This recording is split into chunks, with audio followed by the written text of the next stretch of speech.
Hello, can I hear myself on Twitch? I can't. Ah, I can, but I can do it on my speakers. Go away. There we go.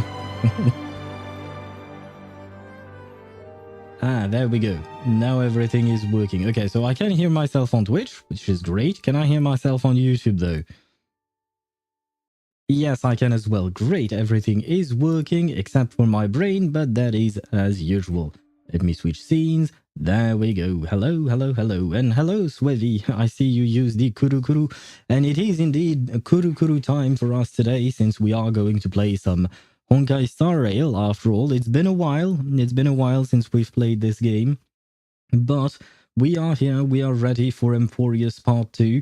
Although, technically speaking, unfortunately, I kind of skipped the review story, you know. Before starting the new story today, there is supposed to be a review thingy about what happened before, except I triggered it on accident, and now it's no longer triggering for some reason. So yeah, there is that. But never mind. Hello to you guys. How are you guys doing? I hope you guys are doing well. Let me grab my notes, because I always have notes, because I do have quite a few things to mention. But yeah, hello. I hope you're all doing well. Yes, I have a mother. Thank you very much for asking this. Hello, Jagjajit. How are you? Hope you're doing well as well. And bonsoir, Chip. Yes, I was just chatting with you on Discord, and I I may or may not have seen the time. So, yeah, I didn't have a chance to reply to you on Discord because, kind of I had to start the stream. But I will try to reply to you later on. I need Winsong, probably. Yes, you most likely do, because other than Winsong and Lilia, there are no other main DPS characters except for 37, but you already have her. So yeah, you will probably need her, at least one of them. Pulls, Gamba pulls. Yes, indeed, Swivy. Yes, today we are going to do some pulls for Wriothesley, or Risley, as it's much easier to pronounce that way, because who came up with that name? I mean, the name suits him, I guess, probably, but it is definitely well, it is a name. We'll leave it at that, I suppose. I need Winsong, and why can't I let borrow your units? Oh, you want to borrow my... Oh, right, because I did put Winsong in my borrowable units on my profile on reverse. I suppose, yeah, that won't work for the reveries. Well, it's kind of too... I mean, it's too bad, but at the same time, I understand why they would do that. Also, I didn't notice that it's already second half. What do you mean? In reverse? Did Flutter page already come out? I didn't do my dailies today, so I didn't notice any changes. And hello, Ktosh, as well. Hope you're doing well. In Genshin, yeah, it's already second half. Although, to be fair, the first half wasn't that impressive, right? Ça va? Yes, ça va very much. Thank you, Jigit. God damn it, I should have, what do you call that? I should have learned how to say I'm okay in Russian. You know what? Let me pull up Google Translate. I know I've already looked it up once, but, well, my brain did not register the information, unfortunately. Let me see. I'm okay. Thank you. What about you? How does that translate? Я в порядке, спасибо. А ты? Was that good? I tried to emulate what the Russian lady in Google Translate told me, and well, I tried. But yes, I am good. Thank you. What about you? I hope you're doing well. I hope you had a great day. Is Wriothesley a French or something? No, absolutely not. Wriothesley is definitely not a French name. At least I've never heard of that. And more importantly, the the the sounds that are within that word or name are definitely not sounds that we would make in French. We wouldn't ever use these types of sounds. Like, for instance, Rio, the I making an I sound, that doesn't exist in French. The I is actually pronounced E in French. The TH of his name is something that we almost never see in French, or rather, we do see it, but we do not pronounce it the way English speakers do. So yeah, no, there is nothing French about his name. I want Farina so badly, I started exploring the desert again. Or perhaps that was on a different account, Ktosh. Good luck on getting Farina. She's definitely worth it, in my opinion. At least in terms of gameplay, she is... I wouldn't say she's a must pull, but she's definitely up there. You won't regret pulling for her, that's for sure. And on top of that, in terms of... as a character, she's very interesting as well. Best of luck exploring barren wastelands. That is true. He will need some luck on that front. Ça va. Okay, so you had a great... well, you had a good day, I assume. Hopefully it wasn't a working day today. That way you had a bit of time to, you know, unwind and relax. Risley has that French cake, though. True, we are known for our bakeries and... pastries, right? The English word for it is pastry. It reminds me of an anime, which is an isekai about a pastry chef who gets reincarnated, of course, as one would, except he is absolutely focused, laser focused on pastries in general, to the point where his actual name is Pastry. Like, I'm not kidding. His actual name is Pastry, and other characters have cooking related names. So it was really hard for me to take that anime seriously with the names that they had. Never mind that. No, I just gave up first time. Okay, you gave up and now you're at it again. Well, once again, good luck. You're gonna need it. Although nowadays exploring the desert should be a tad bit easier, since you know you have the multi-layered map. That will probably help a lot. Tunnel Hell is a better description. Caves, caves, caves. Yeah, I have to admit, I like the idea of vertical exploration, but oftentimes I find it very confusing. Like even in Wuthering Waves, we have the Avarardo Bank Vault, and the vault itself is multi-layered. There are several vertical layers to the map, and sometimes it gets quite difficult to navigate these things, even with the map. So I like it because it's realistic. I mean, the world is not flat. Sorry for any flat earthers out there. The world is not flat, and we so it makes sense to have some verticality to the map exploration, but at the same time, it can be very confusing when you're trying to get to specific places.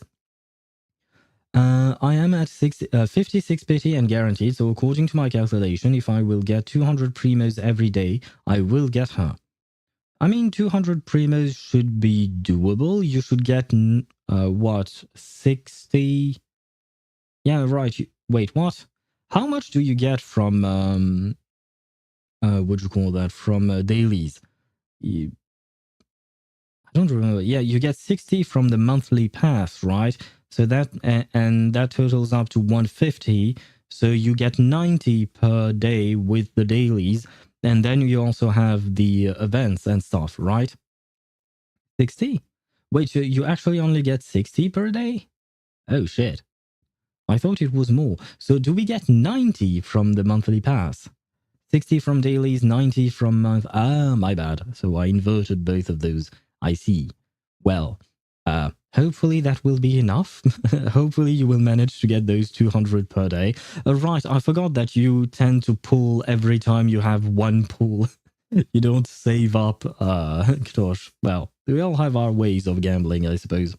I just re-downloaded HSR only for the Dragon Scythe Girl, and I got the easiest 2000 crystals of my life by playing the Chimera event. Wait, what? And hello, Mihai. Welcome to the stream, as always, but hope you're doing well. But what? Is that the Dragon Scythe Girl? I think you're talking about Castories, right? But she's not coming this patch. She's coming next patch, maybe, I think, probably. And I got the easiest 2000 crystals. Are you talking about Stellar Jades, or are you talking about actual crystals? I'm guessing you're talking about Stellar Jades, right? Because the crystals themselves are paid for with real money. But you don't get those in events. Wait, there are 2000 Stellar Jades for the event? Because I haven't started the event since I have to start the story before I do that. So, yeah, I am kind of confused. Might as well try to survive not getting on Nutty Putty Cave. What? What was that sentence, Chip? Oh, God. I'm not sure I understand what you mean by that. I guess you don't like caves, which I absolutely understand. Are you on a 50-50 on Risley? Yes, I am on a 50-50. The last time I pulled in Genshin was for Sitlali, and I remember spending money for it, which I kind of regret in a way. I mean, Sitlali is good, but I'm still not overly fond of her, so... Well, at least she makes my Mavwika stronger, so I'll take that, I suppose. Approximately, you can get an average of 7 to 10 to 15 pulls on exploring the desert area. Huh, that's actually not as good as I thought. Never mind. At first, I was like, you know what, that's pretty good, but no, given the amount of exploration that is required for the desert, I feel like that's fairly cheap.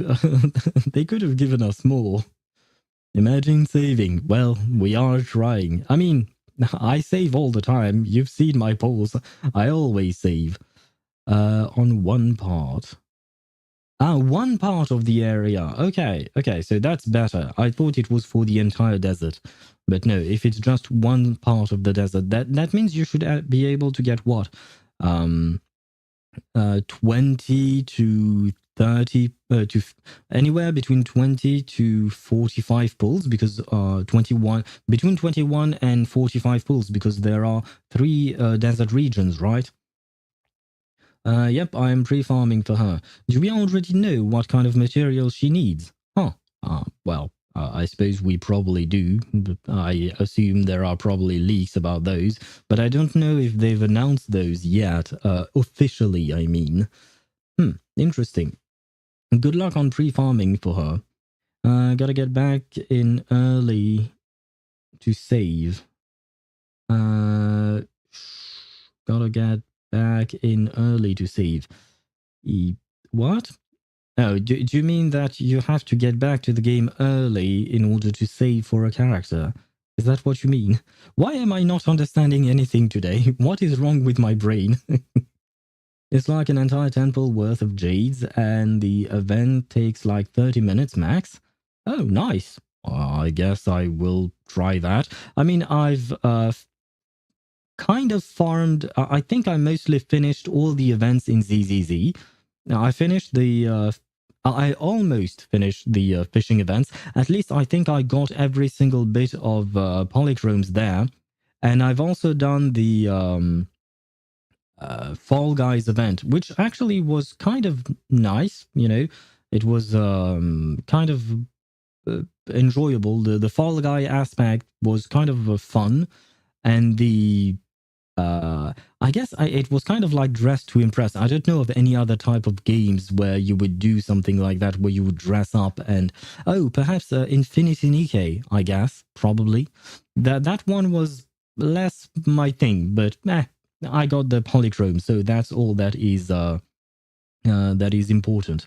Also, a new fishing event appeared in Genshin. Yes, I saw that. So we got a fishing event in Wuthering Waves, we got a fishing event in ZZZ, we've got a fishing event in Genshin Impact. So the only thing missing would be a fishing event in Honkai Star Rail. And I guess technically speaking, with the Reverie system, we are going deep in the ocean, or at least it seems that way. So maybe there is some kind of fishing relation to the Reverie, you know? Oh boy. I hope that I will be sent to jail. That way I can be with Wriothesley, you know, Ktosh? That would make sense. You can do the entire event now, even though it just appeared. I haven't actually looked at it. I just saw that it existed, but I didn't actually start it or anything. I didn't have the time. If you lose your 50-50, it's a song that will get Farina, that I will get. Oh, it's a sign that I will get Farina at 69 pity. Well, I hope I won't lose my 50-50, but I do wish that you get Farina at 69 pity. I mean, it would be nice.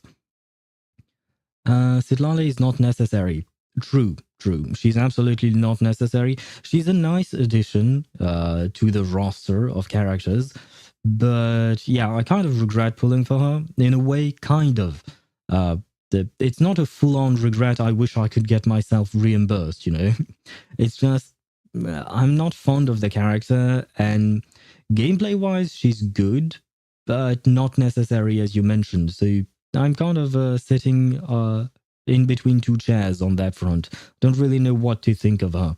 I am using her because she does make the game easier. I mean, when I'm exploring Natlan, although I'm done with most of the exploration, but whenever I'm moving around Natlan and I have my Sitlali, Mawika, and Shilonen in my team plus Yelan, they do make things much easier in terms of exploration, which brings me to a specific point where I feel kind of bad that the exploration elements are tied to specific characters.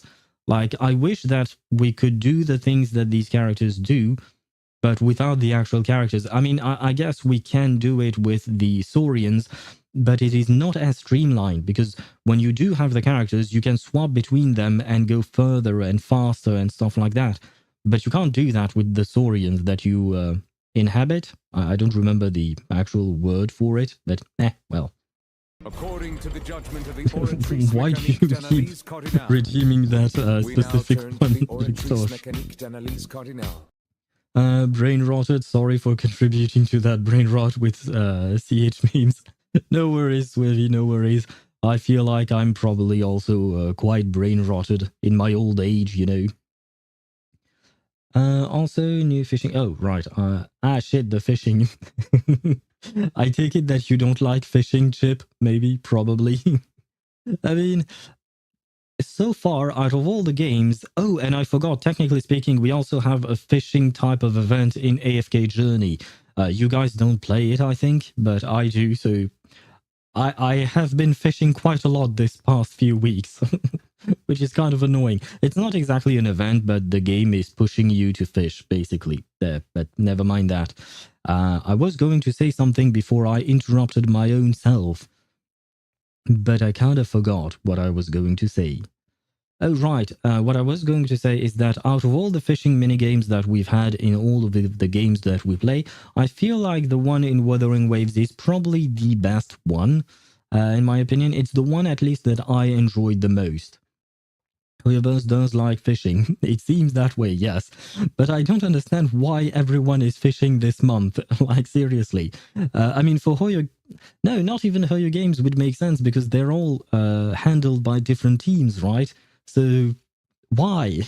Why all the fishing events in the same month? Where was I at? Reverse does, yeah. The Saurians do the same thing at the same level, only Hassel is switching into them. Yeah, but that's the thing. The characters just give you the convenience of switching in. Unless you get constellations for the characters, then they have expanded Night Soul points. I mean, yeah, that is the constellation for the Night Soul points is something else, but I do feel like it's extremely convenient to be able to switch between characters, and because sometimes, especially when I was in Ochkanatlan, you know, there is a lot of flying to be done there. One thing that is really nice to do is switch between Sitlali and Mawika. And you can go pretty much as far as you want. As long as you're high enough, you can keep switching between the two of them and go as far as you want.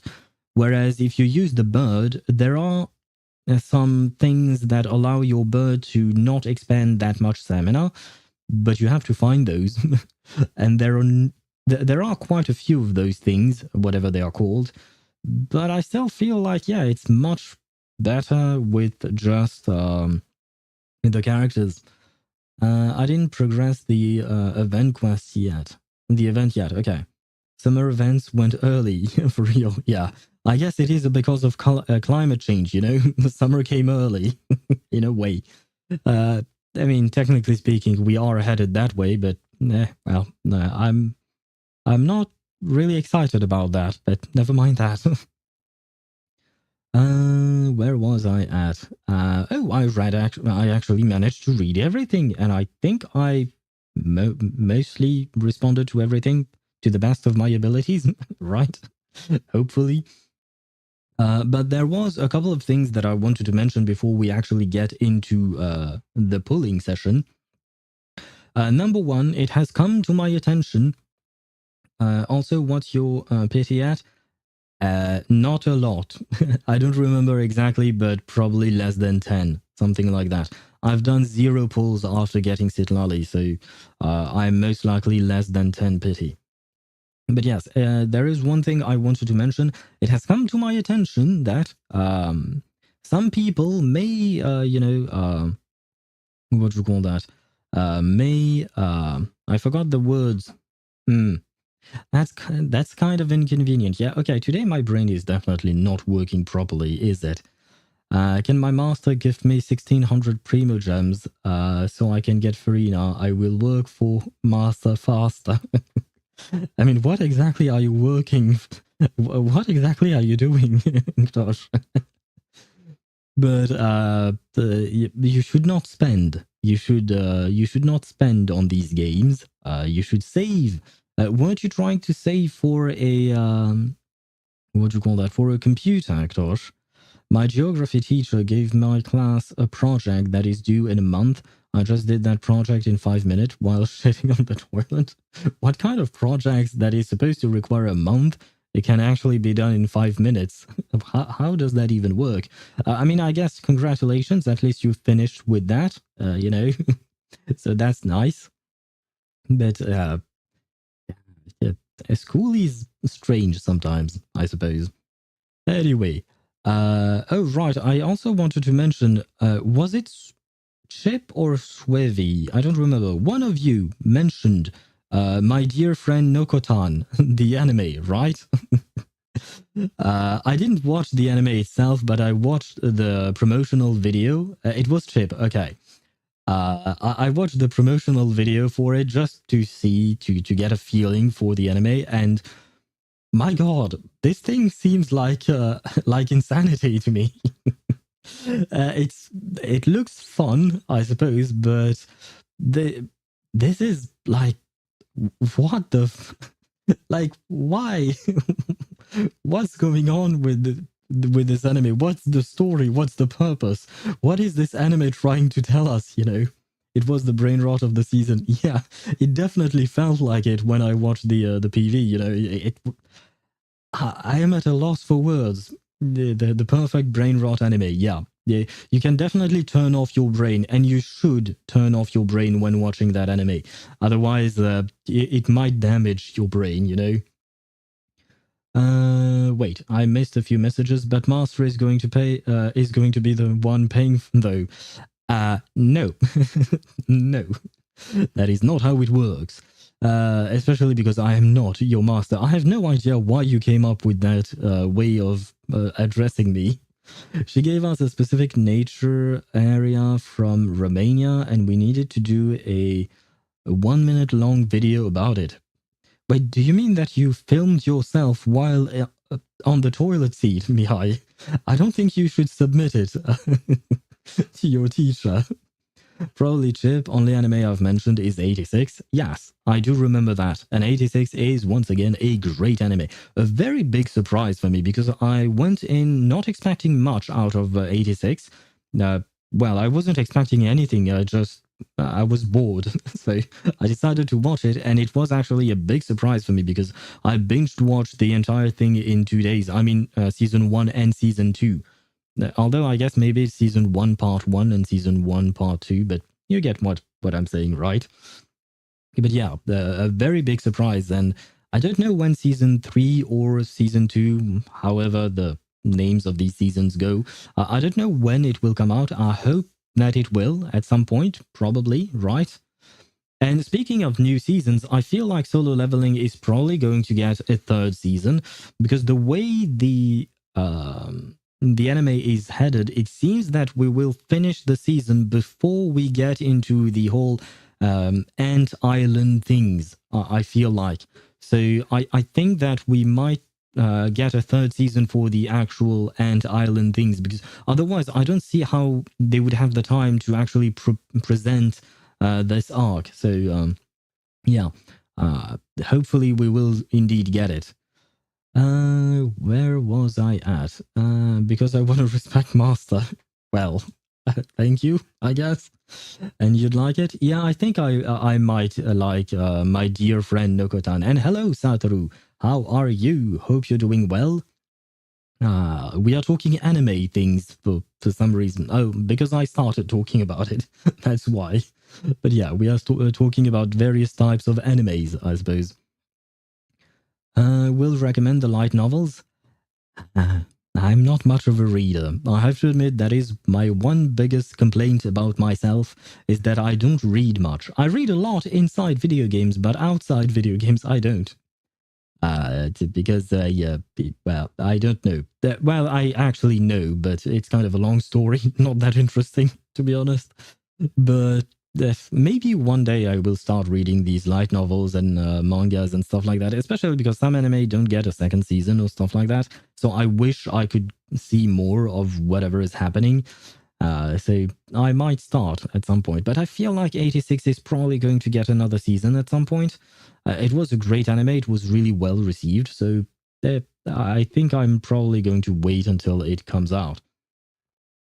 Rerun season 2 will be 2026. Oh, well, that's quite far away. We barely started 2025. I suppose that is the one problem with anime, is that it takes a long time to come out. Like usually you have to wait anywhere between 2 to 3 years between seasons, unless they have announced the season already and had already started working on it. Yeah, that's the only kind of problem I see with anime. We have to wait. We have to be patient, I suppose. And the video shows footage of the area I didn't film myself, and also I already submitted it. Okay, so you went to a place, you filmed the place, and you submitted the video. Oh, okay, I guess you submitted the video while you were on the toilet. That makes more sense now. A friend of mine calls solo leveling sister leveling.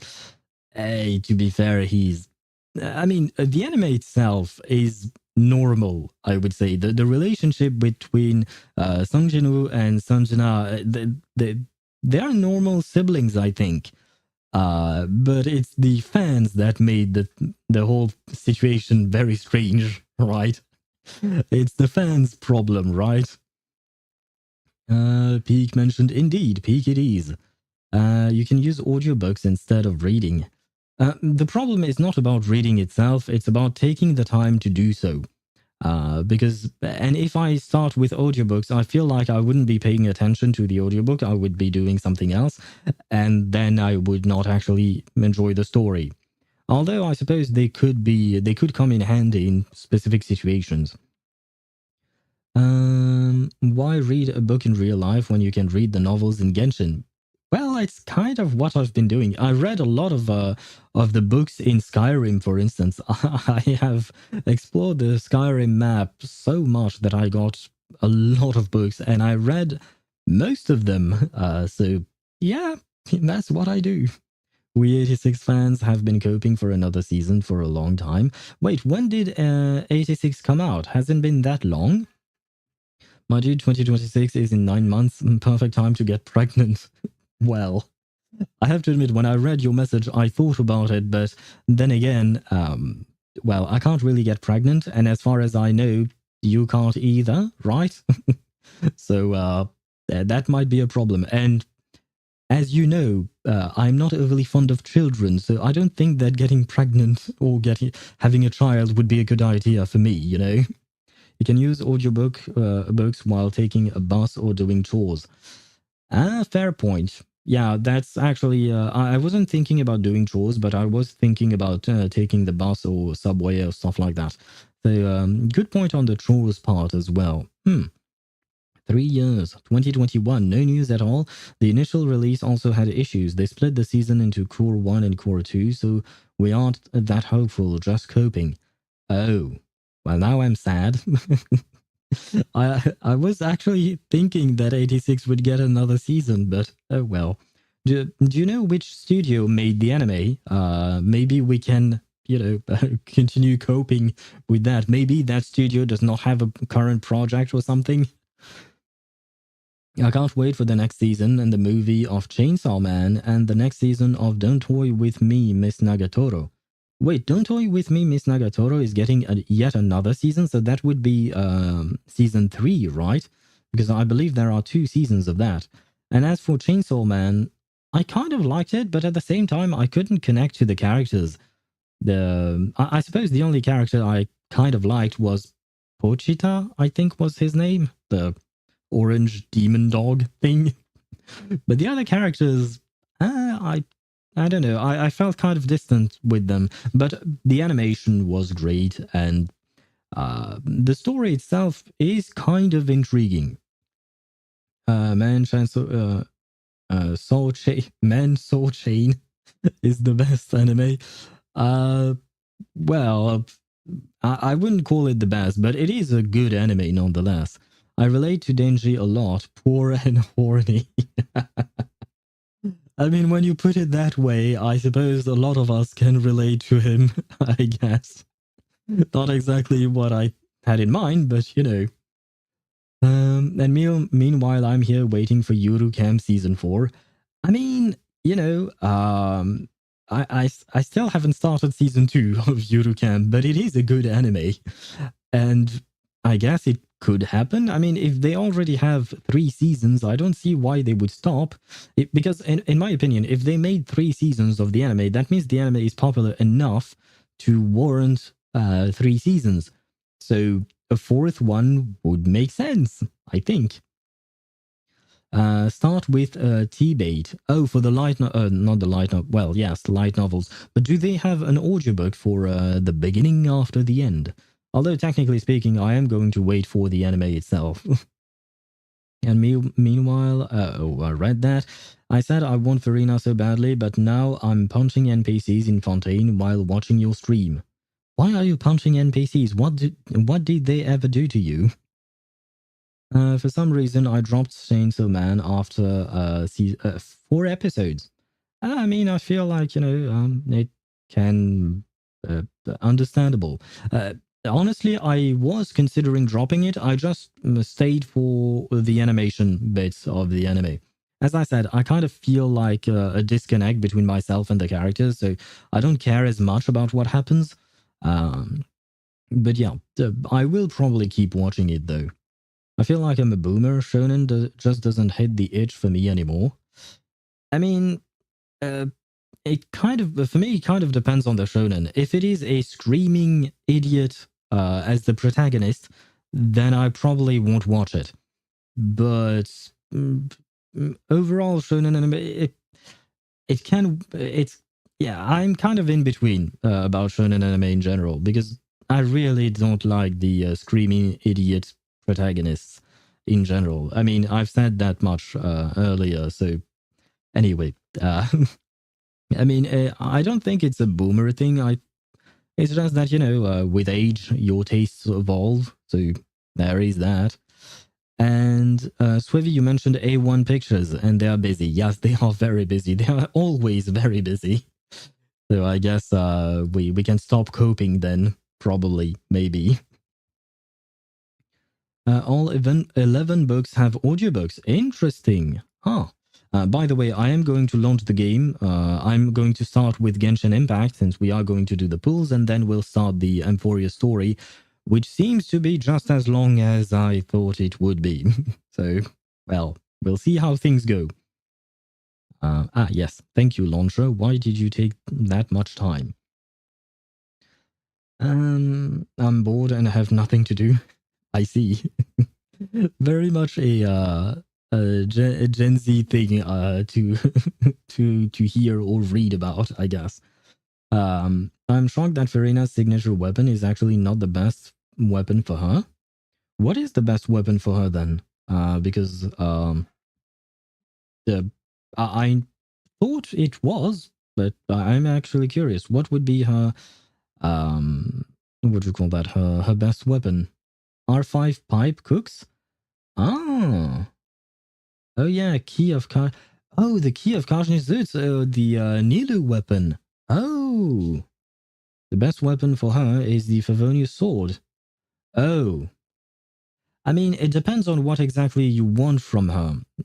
Because I used to have a Favonius sword on her, but then I switched to the Primordial Jade Cutter because I wanted the crit rate and I wanted her to deal more damage. And on top of that, the Favonius sword adds some HP, so I think it's 20% HP, right? Favonius needs crits to proc its skill. Yeah, that is true. So you still need to build crit on her. And I mean, it would be kind of a shame not to build crit on her, especially because she does deal a bit of damage, it's non-negligible. An anime I really liked is the entire Baki series. But the CGI was booty cheeks, but my first anime and favorite one is the Parasite. Parasite the Maxim. I think that's the way it goes. But on a more harem note, my favorite anime is Monster Musume. And I'm praying to gods for a season 2. Understandable. I have watched Monster Musume. I have not finished Parasite the Maxim. For some reason. I don't really remember why I stopped, but it is what it is, I suppose. Wait. I can now switch scenes. Wait. Where am I at? Switching scenes in 3, 2, 1, 0. Yeah, sorry, OBS had some struggle in capturing Genshin for some reason. Where are my windows at? My windows are there. There. Perfect. There we go. You're gonna call me shame for this, but my first anime was High School of the Dead.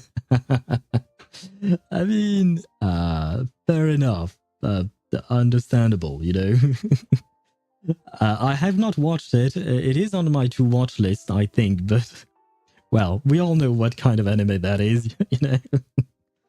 By the way, wait, I'm not going to the haunted house. Someone sealed the door with lemons and chilies? What happened to that, Satoru? How?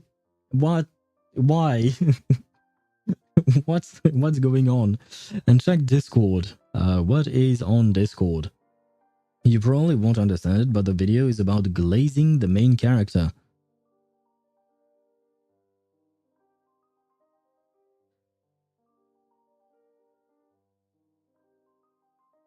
But what is this video about? Is it about the beginning after the end? Because indeed, I have no idea who these people are. And where was I at? Minus the ecchi side, this would be a great potential if only the author was still alive. Oh, so the author of High School of the Dead is dead, I guess. Well, it's kind of sad. I know that a few authors of anime have died, sometimes even before their anime came out, which is kind of sad, but it is what it is, I guess. Does Risley, Singcho, Layla, Barbara cooks? I could probably get Farina. Yeah, I mean, it is a freeze team. Freeze is not exactly the strongest reaction overall, but it still works.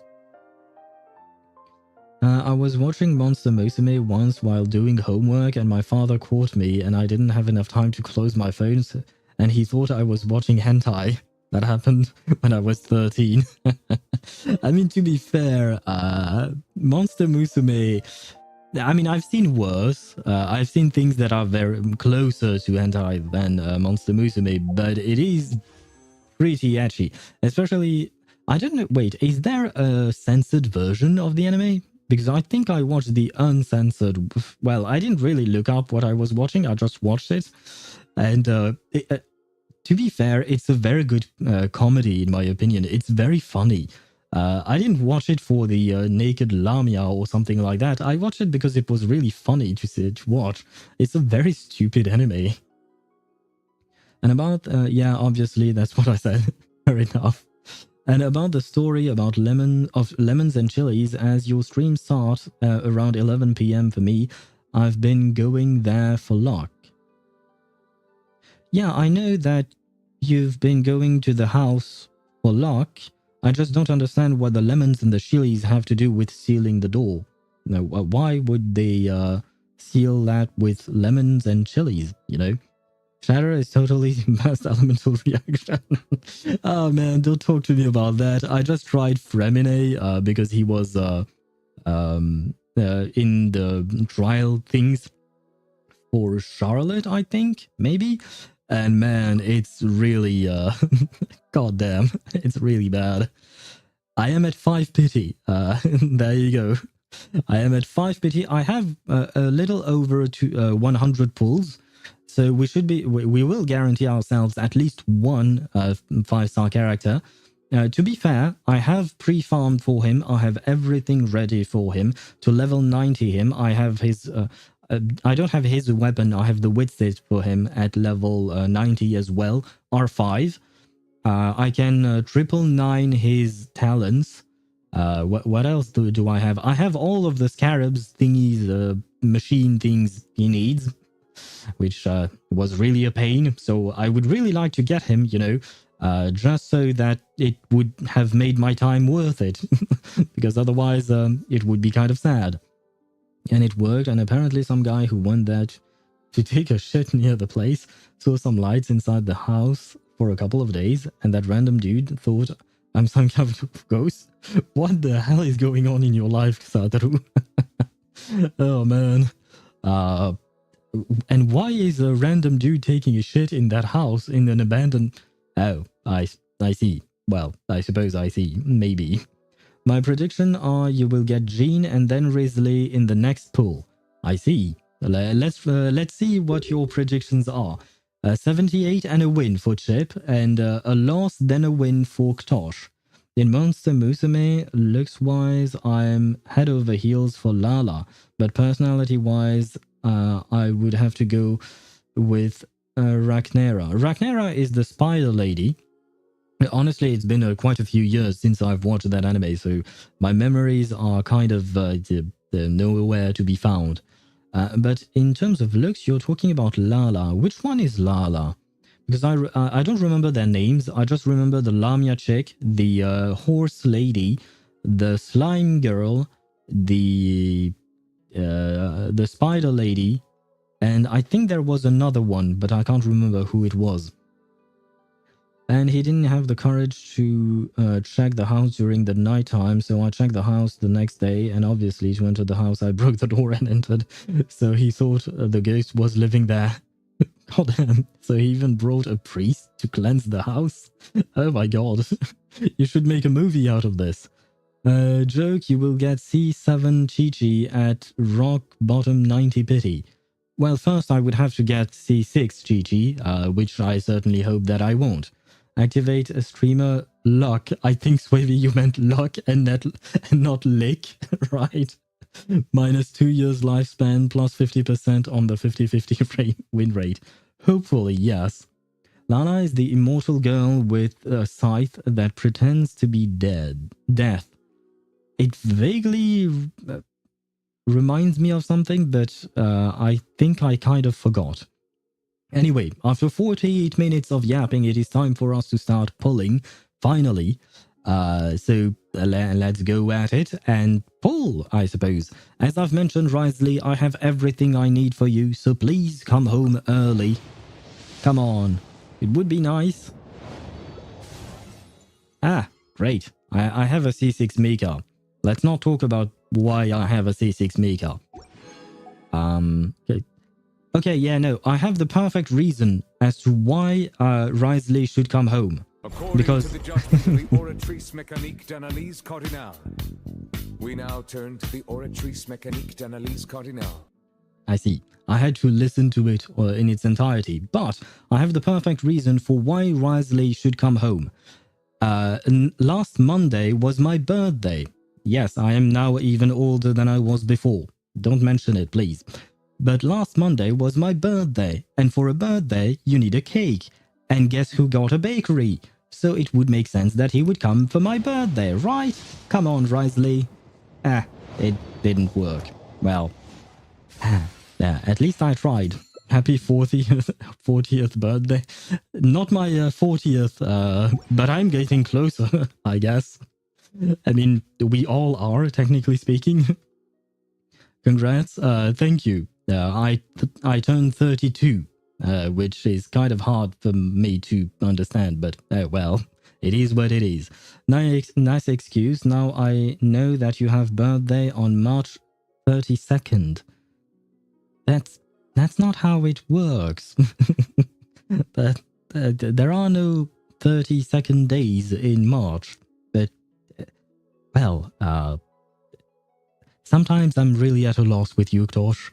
I still have 19 more years. Well, that's nice. I only have like 8 more years before hitting 40.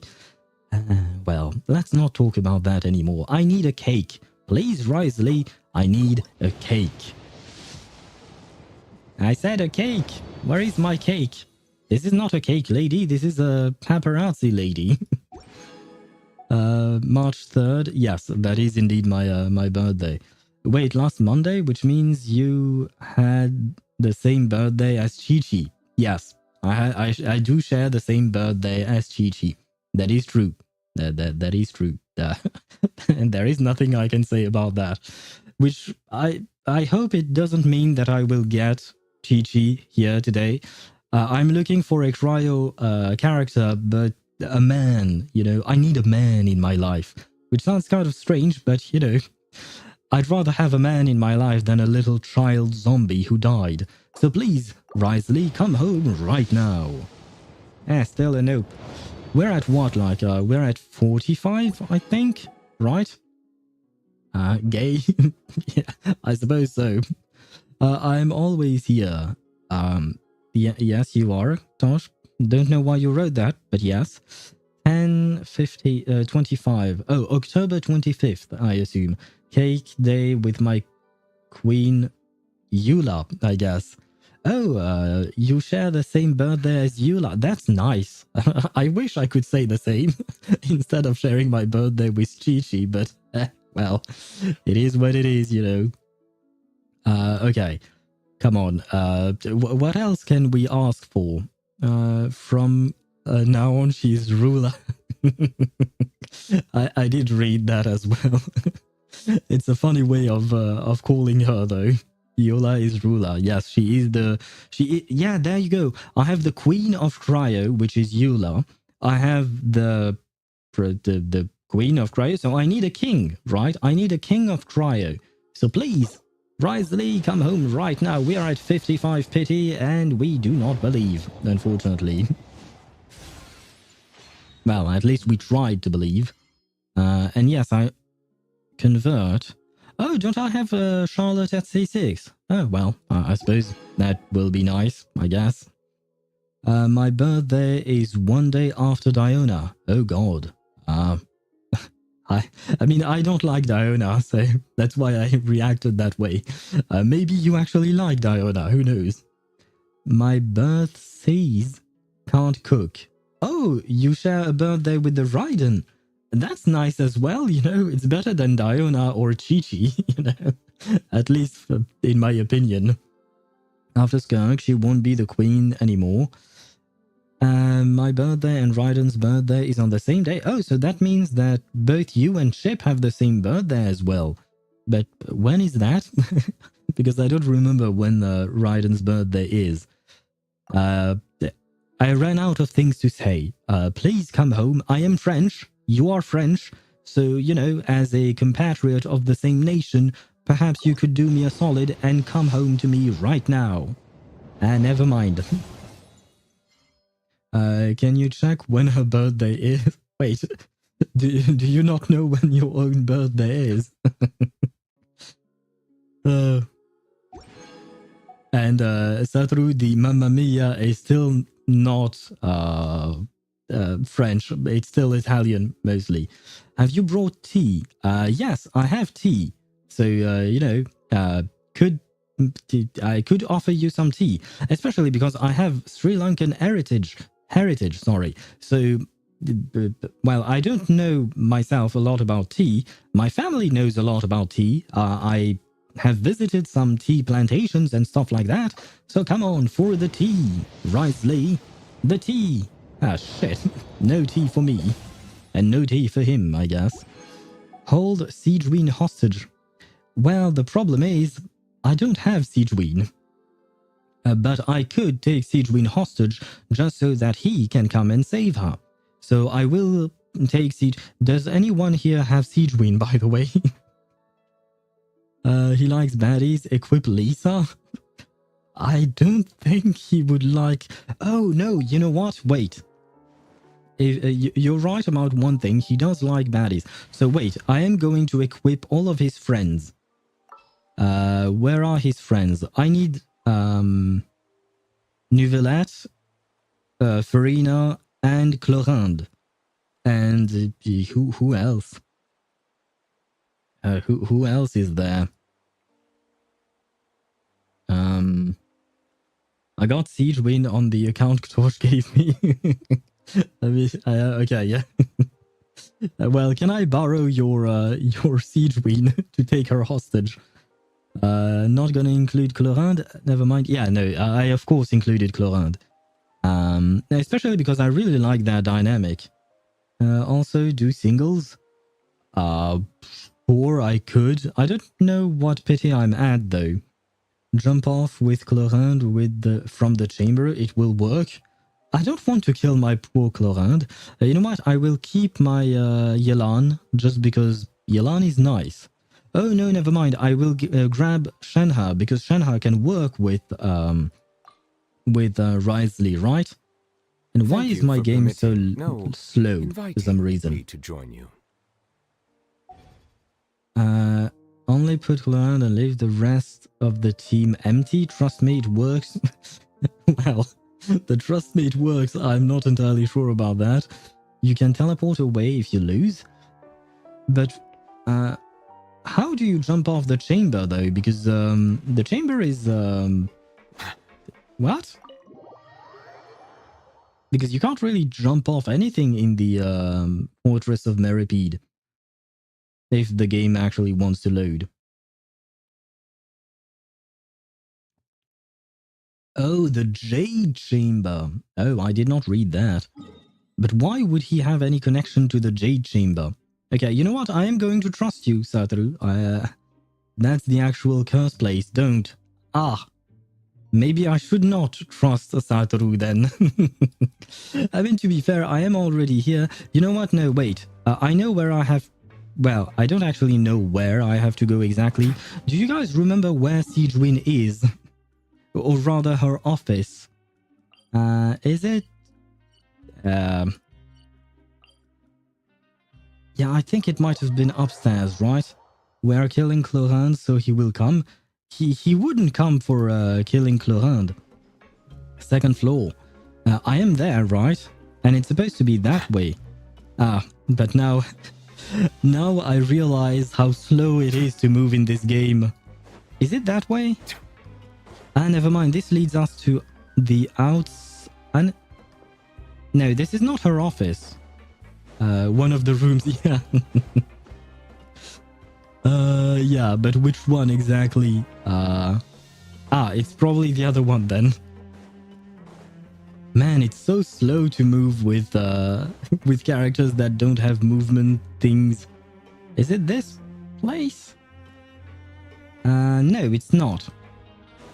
My god, where is she?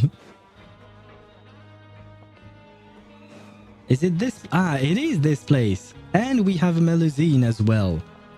Otnit, whoever you are. There we go. Well, your funeral then. Don't blame if you lose your 50-50. Don't blame me. No worries, I won't. But I certainly don't want to kill off Clorinde. But I will pull with Neuvillette and a Melusine next to him. So hopefully he will come in this pull. Wait, how much pity are you at? Are we at? 78 and a win. So I think I should do one more 10 pull and then 3 10 pulls according to your calculation. Are we already on the 75th pull?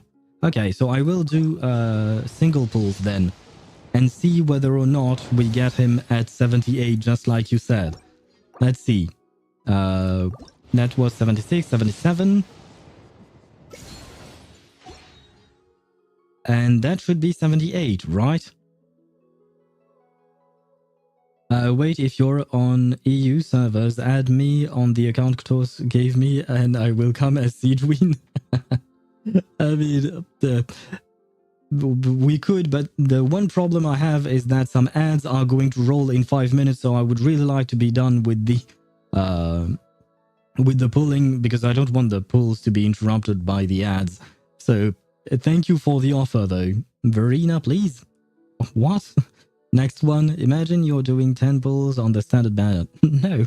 I mean, it has happened to me before. That's how I got Topaz. Honkai Star Rail, I pulled on the wrong banner. Okay, so according to Chip, this should be it.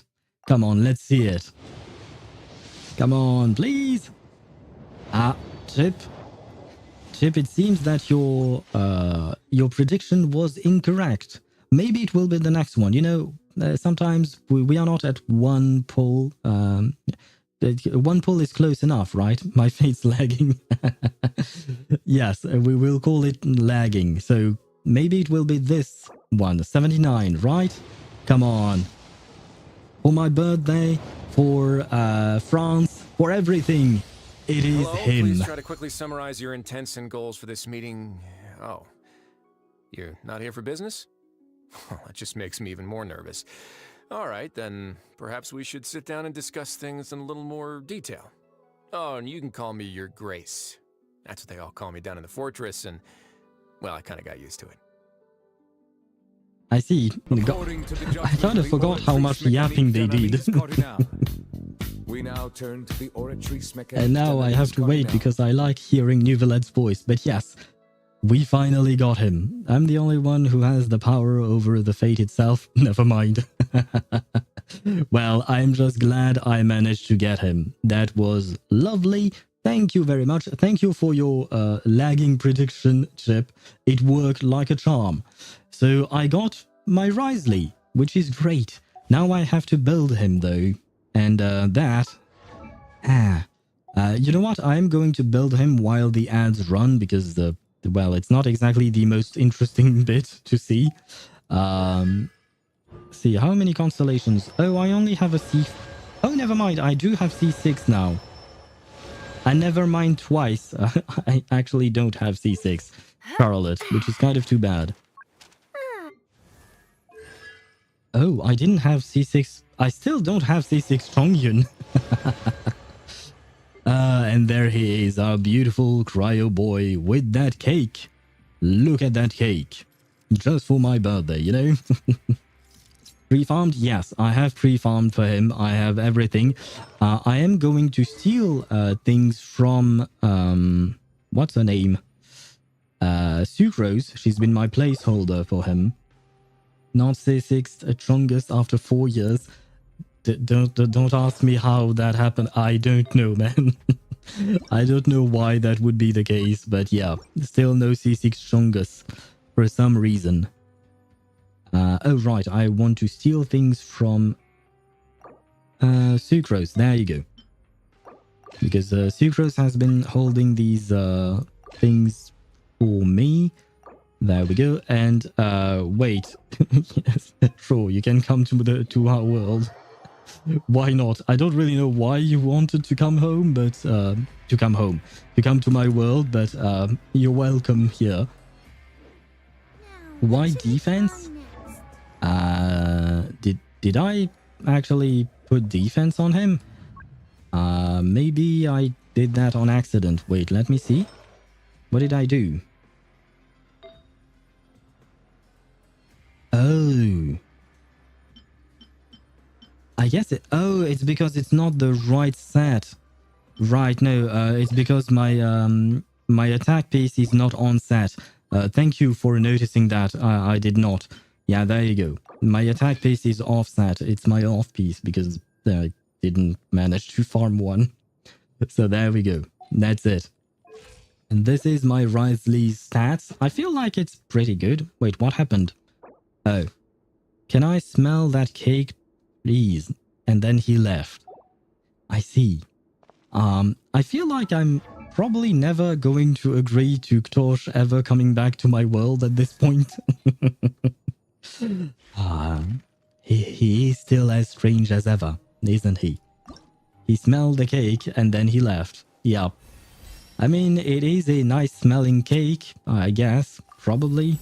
He shot his shot. It is my honor to win your trust. Oh, and he gets crit damage. Nice. Because I was worried about not having enough crit damage, but I guess this works out well.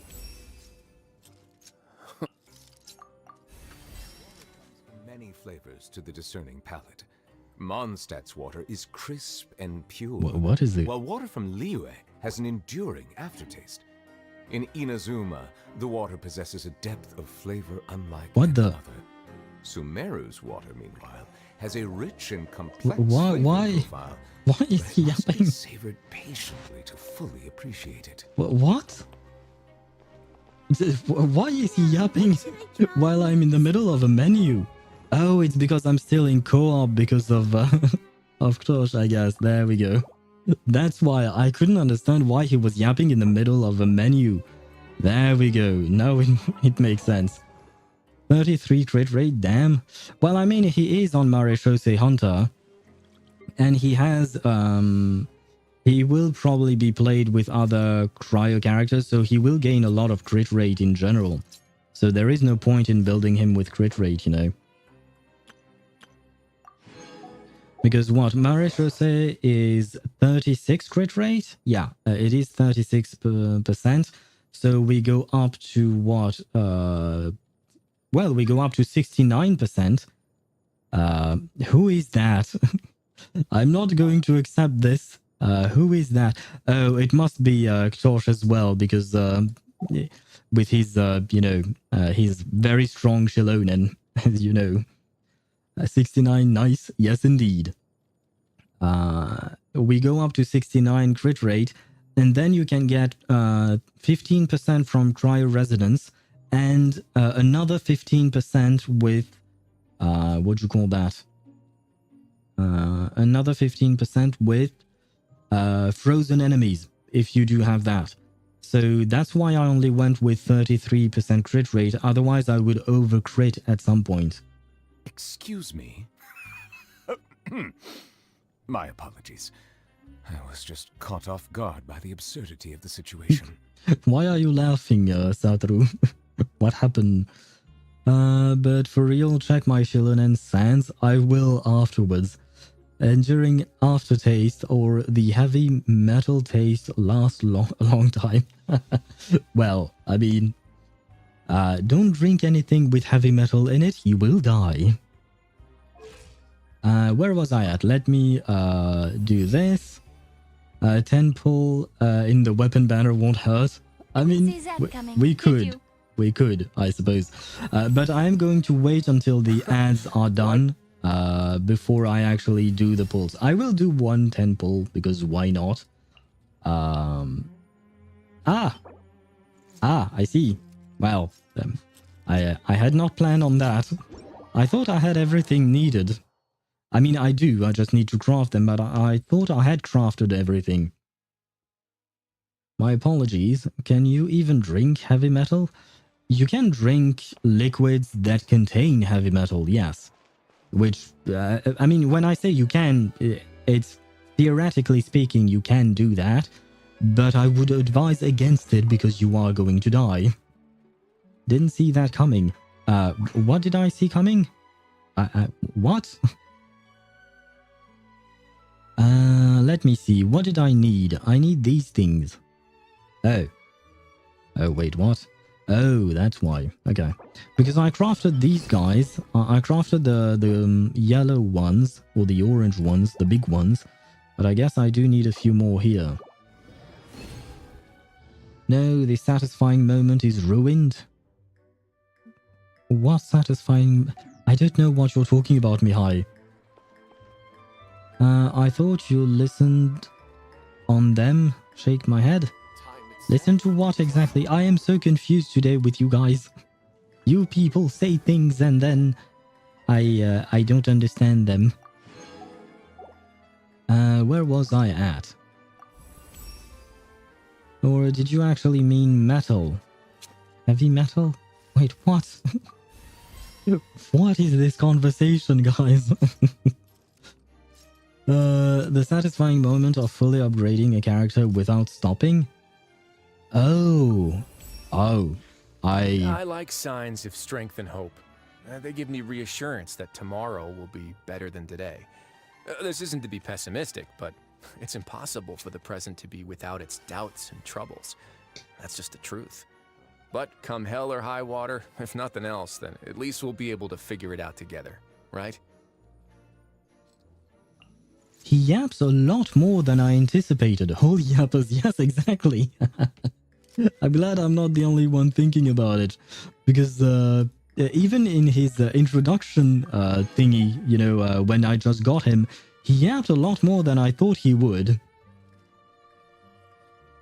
Chill guys, he's getting old. Fair enough, I am getting old indeed. I mean, aren't we all?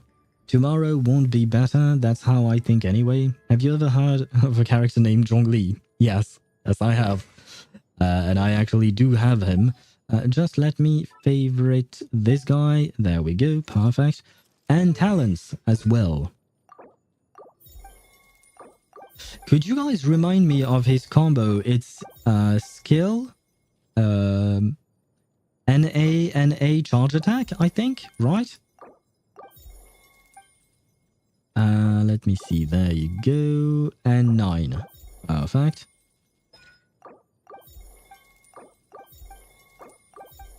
This is going to take a while.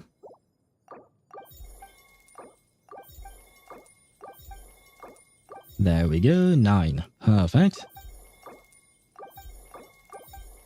I like the sound of this thing. We could do some ASMR things with this sound of leveling up things. And there we go. Triple nined him. Yes, we are old. Yes, indeed. Damn, not far away from 50 years old. Well, yes, technically speaking, I am closer to 50 than I am to being 1, I guess. Maybe. E-N-A-N-A-N-A, charge attack. Okay, so it's triple NAs. I see. Zag, zag, zag, zag, zag, and ah-ha-ha-ha combo. What? What do you mean? What was that, Satoru? What does it even mean? It's ASMR if you have enough resources. I have farmed for these resources. Likewise, I didn't have any money at some point in Genshin, so I farmed the money, and now I used to be at 9 million. Where am I now? 7. Oh, it only cost me 2 million. Perhaps I had more than that then. Perhaps.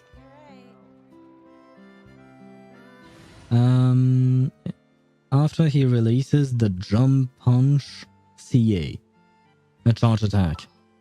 I see. I think. Maybe. Nahida. Why is everyone trying to join my world today? What is going on? Where is my Wriothesley? Technically speaking, Wriothesley, I'm going to play him like this, which is very... It is not an optimal team. It is just a team that team is going to allow me to move around in the world and play him at the same time. There you go. It's kind of an exploration team, but a team where I can play him still. There you go. That way he has his own little harem, you know. And why is my game lagging again? It's always lagging. The combo I created, Mario. I don't think he looks like Mario. He looks like... He kind of reminds me of a wolf with these hair thingy that kind of looks like ears. He kind of reminds me of Lycon, now that I think about it. They do have similar personalities, right? And you said I had to start with the skill, right? Let me check. Who can we fight? Just to give him a test run, you know? Who would be the least annoying one to fight? Oh, I know. You don't move that much. That's nice. Ashzaha? No. Ashzaha is annoying. Choose my team. C6 Yunjin. If so, go Jean C2, Mika, Wriothesley. If you don't have those two, forget this. I think I have C6 Yunjin, but she's not built. There is my C6 Yunjin. She is indeed C6, but she's level 40 with nothing. I don't even know why she has that weapon, honestly. So, yeah, that's not going to work. Gene C2, I think I have C4 gene, so that should work, right? Where is my gene? I have her at C3. Okay, good. And what else did you say? Mika. Ah, yes, I do have Mika. Just slap on some ERs. But is she going to survive? And on top of that, I don't have... I need to build his that burst, right?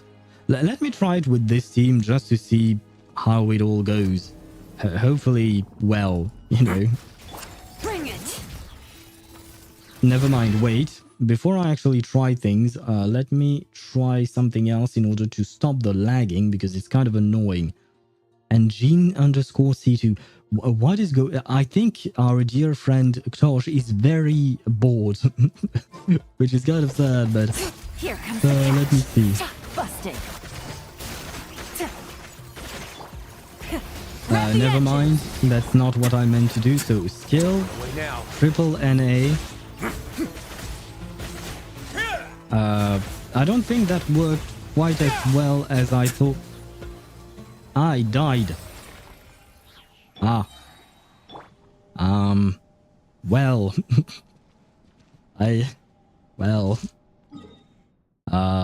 That did not go as I thought it would.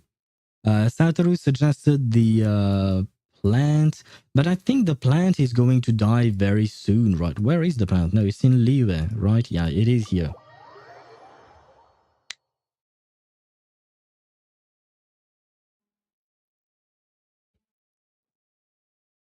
But yeah, I do feel like the plant is going to die very too easily, unfortunately.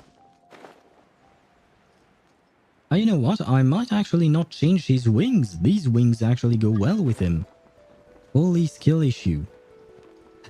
What is wrong with Thos? Is this a generational thing again? Let me see. So you said Jean, Mika, Wriothesley. Let's see. I will put Wriothesley first. Jean. C6 Yunjin. What does Yunjin need to do? Does she need just a burst, right? Where is Yunjin? I lost Yunjin. She's supposed to be level 40. Oh, there you go. And the last one was, oh, Mika. There you go. Ready for anything. And slap on some things on her. What things can I slap on her? Yeah, sure. I'll give you that. That's not a whole lot of energy regen. Well, I mean, I can probably find some energy regen thing on you. No, not that. I would like some energy recharge. Oh, but she needs defense as well, right? No, it's in Snezhnaya? What are you talking about? Hell yeah, I am. I think I'm gonna play Woowa right now. Have fun with Wuthering Waves. Honestly, I've been having a lot of fun with, what do you call that? With Wuthering Waves, fishing update. The fishing event was kind of nice. An emblem, there we go. I have nothing that is built. I guess I'm going to steal things from, Xiangling for now. But it won't even work because Xiangling is... yeah, I don't have any def percent. Fine, we can slap this. I don't have anything. I don't want to build her, so yeah, never mind. We are going to grab whatever we can. Def percent, there we go. I gave her all the defense I could and all the energy regen I could. So hopefully it will work. But I'm going to need to recharge all of these guys' bursts first. Let's begin.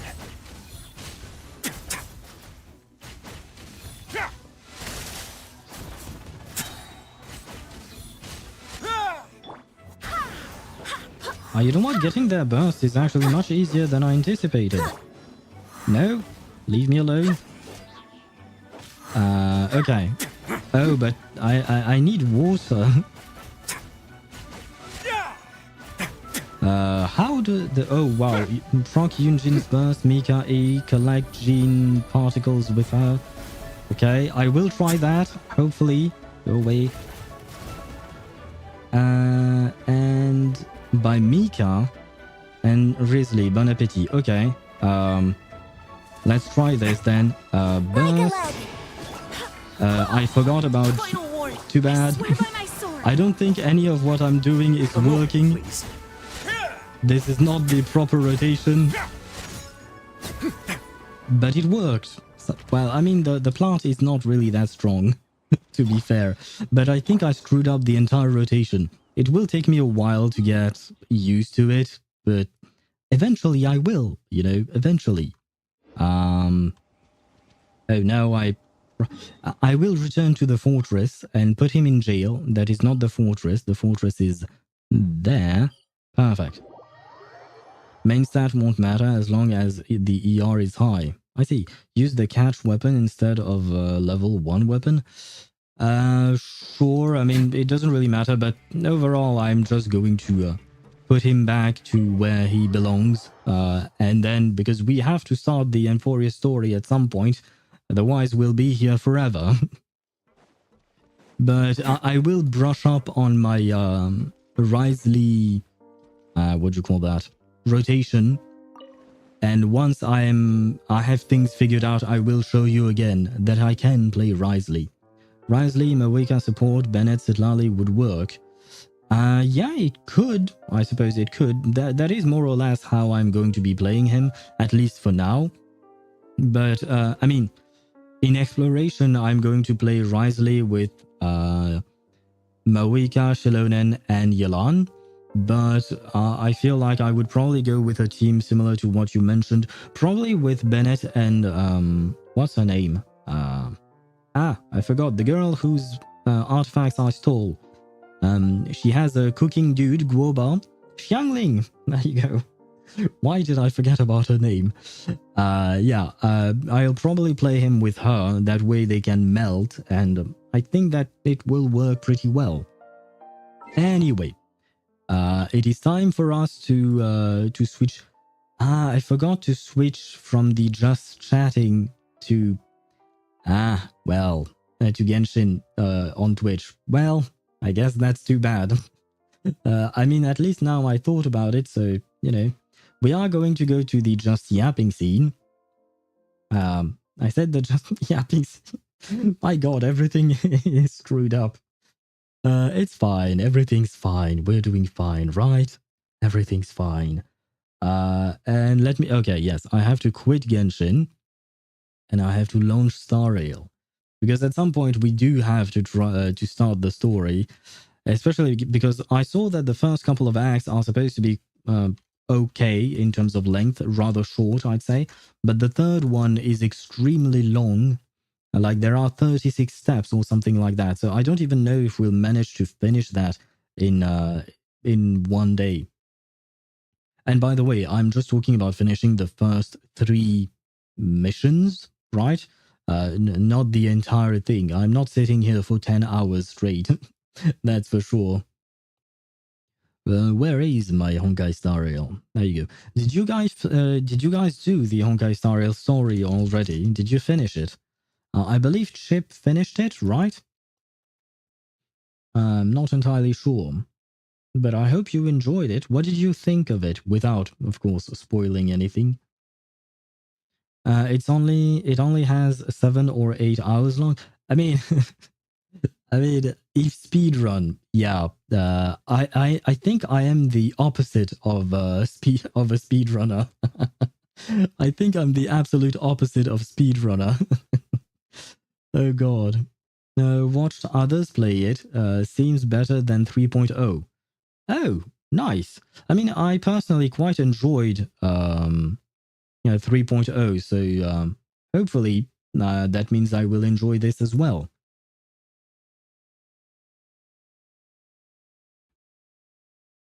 But oh wait, Swivy, you don't play Honkai Star Rail, right? You play ZZZ. You don't play Reverse. Why do I know the games you don't play, but I can't remember the games you actually play? What is wrong with my brain? Why does it work that way? I quit during Fugue. Right. So that was a few months ago. If it's better than 3.0, I might download it again. I don't remember who you were waiting for, Sadhru. I do believe that you were waiting for a specific character to come up, right? Haven't read the story yet. I just let my friend pilot my account and gave a summary of what happened. That's certainly one way of experiencing the story, I guess.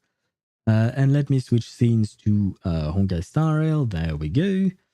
And I will this time, I will actually think of putting Honkai Star Rail as a category. There we go. Finally. Twitch, be happy. Then I need to grab my windows, my chat. There we go. Perfect. We have everything, I think, more or less. And we can start off with the story. Right, as I've mentioned, is there a way to see the what do you call that? To see the story thing, the summary story of what happened before?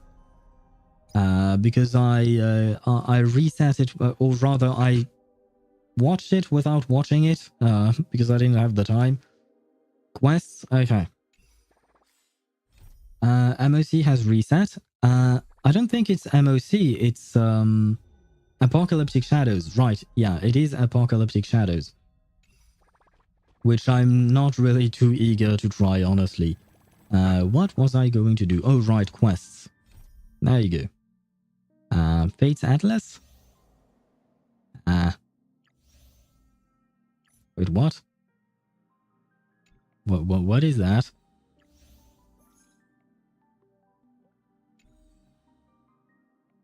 I don't know what any of these things are. Never mind. Then there should be an atlas. Oh, wait, so it was in the atlas? Or did I miss it? Wait for Finon. Yeah, I know. That's what you mean. No, I actually meant there is a there was a thing that would give you a summary of what had happened before, but I guess I can't find it anymore. I suppose that's too bad. What is this? This is something else entirely. Never mind. Okay. Let's get started. No. My bad. Recap thingy. Yeah. There is a recap thingy, but I accidentally triggered it, and I had to go through it at that time, and I don't know how to re-trigger it, is what I'm saying. I've heard this Apocalyptic Shadow is easy. Really? I hope so. But it also gave you a summarization, eh? Yeah. It did give me the summarization, but I didn't read it at the time because I thought I would read it on stream, but then I couldn't find how to get it back. But if you need a summary, we came to Amphoreus, got stranded, did a bunch of shit, got the core flame of Strife, gave it to Finon. Finon is now in the vortex of Genesis, but something went wrong, but he has to keep doing what he's doing. Don't ask me, I don't remember shit. So you have a mother? No. So you have a mother? What? What? Welcome to the world of numbers. What is going on, guys? Excuse me? What are you doing, Satoru? What's happening to you? I was just caught off guard by the absurdity And of the let us situation. start this quest finally. It's still early. Where to now? Why did you speak? I wanted you to stop you from spoiling the story? But didn't you finish the story? What? I thought you were done with 3.0, and on top of that, I mean, we are going to start 3.1. Nope. So you quit mid-part? I deleted it before the story? Oh, I see. Well, to be fair, I remained quite vague with what I said, and, you know, you are going to get spoiled either way here as soon as we start. Hello, Aglaya. I miss you. And you missed me so much that you're not even talking to me. Yeah, I already forgot what you said. There you go. To be fair, my summary of the quest was a razor language summary that didn't really give out too much. I mean, at some point in my summary, I told you we did a bunch of shit.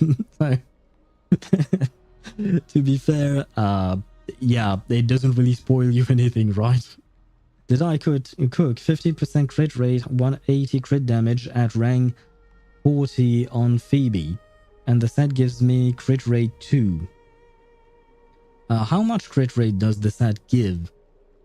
And once again, you should work on that crit damage. I can't talk to you about specifically being at rank 40. I guess it's good enough for now, but overall you will have to keep farming.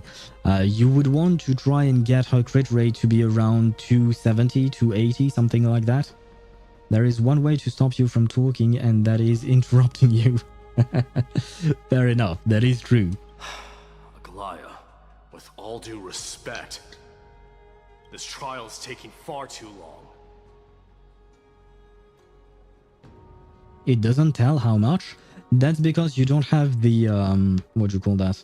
There is a special toggle on the set when you're on the echo page, where you could toggle between a brief description and detailed description. With the detailed description, you get the numbers. Don't worry, have faith in Finan. What do you think of this, Trinan? It's not possible to tell for sure what goes on within the vortex. All I can hear are fragments of speech and distant battle cries. Anyway, I'm gonna head to bed. Good night. Good night to you, Satoru. Have sweet dreams of, someone. Something, probably.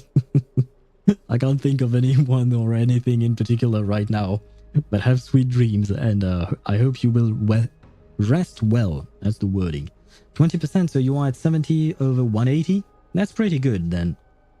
That's pretty good. Once again, I would still try to get more crit rate, at least like 65 to 70. That way you can go up to 90 crit rate with the buff, right? And for crit damage, yeah, try to hit at least 250 or even higher if you can. Although, as I mentioned, it is difficult, so it will take you time. Kaera de Noir would be perfect for a dream right now. Who is Kaera de Noir? I don't know who that is. I've never heard of that name, I think. My highest damage was 45k on her with her ultimate. I think that's good. Probably, maybe. I know during one event I hit 649,000 with her ultimate, but that was through an event. So that is not a real number, if you know what I mean, right? But I don't remember how much she hits for usually. A character from Tibet pronounced Kaera de Noir. I see. Nice to meet her, I guess. Is she nice? I hope she's nice. Is it Finan's voice? I'm not sure. It's difficult to make out clearly. Yeah, I mean, I guess I will probably actually meet, quote-unquote, meet the character whenever the anime comes out. I believe the anime comes out in April, right? So in about a month, we will see Kira or Kaera de Noir. Hopefully I will like her. I hope. Wait, No, is Finan dying? Lady Trinan. Snowy's voice. I can't hear him anymore. Maybe he just stopped yapping? For once, someone stopped yapping here. Nah, you won't. Ah, shit. She won't be appearing anytime soon. Oh, so she's someone who appears later on in the story. Ah, well. I guess I will have to be patient, and we will have to hope that either she will appear at the end of Season 1, or that the anime will get a Season 2, you know? Could happen. Who knows? When are we all going to play Brawl Stars tournaments together? I don't know what that game is. There's a sun-like existence in the trial. It's burning him up. It has come to this, after all. I forgot about Tribi's banner. I'm going to Honkai right now. Man, you spent like what? 30 minutes in Wuthering Waves, another 30 in Genshin. Now you're switching, man. The attention span. She won't even appear in Season 2 if I'm right. Oh god. Well, let's pray for a Season 3 then. Maybe. But that will be like in what? 6 years that we'll get Season 3. If we ever do get Season 3. Who are on the banners right now? I know Tribi is on the banner, but I don't know what the reruns are. I completely forgot about those. But Tribi, the little redhead girl here, is on the banner. 2 good banners. Bro got ADHD, probably. 2 good banners in every game. I mean, Tribi is pretty nice, and as I mentioned, I don't remember the reruns. I don't know where do I take a real test on internet for that. Tests on the internet are not to be believed. Most of these tests are really not great. If you really want to get tested for these kinds of things, a doctor or a psychologist would be better. So you should ask either our Dottore or Kakanya. They could test you properly. What now? If it's the pink fox dude, I'm downloading it right now. Oh, right, you're talking about Jiao Che, I think. He would be good for your Acheron, I suppose. So I will look at the banners once the dialogue is finished. Yeah, test on internet is really accurate. Yeah, definitely. Get ready, my Demos. I'm not going to the doctor for a joke. I mean, is it a joke though? Plan B. We pull him out when something goes wrong. As I promised you, Aglaya, I will intervene in the trial this time to bring your deliverer out to safety. But that's as far as I will go. Of course. According to the judgment of the Oratrice Mécanique d'Analyse Cardinale, we now turn to the Oratrice Mécanique d'Analyse Cardinale. Thank you, Novelette. And yes, well, technically speaking, Novelette has the tendency to put people in jail. But Mighty here, Midamos, wants to break someone out of jail, in a way. So I don't think Midamos and Novelette would hit it off, you know? Probably won't work. Discerning. Alright then. To be as prepared as I can, I hope that the two Outlander warriors can also join me. Dude has some timing, yes indeed. He certainly does. But wait, do we have voices for our characters, for Dan Heng and the Trailblazer? Because last time we didn't. That might not be a good idea.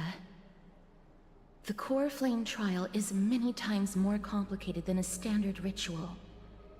Even the slightest misjudgment, misstep, or hiccup could result in grave consequences.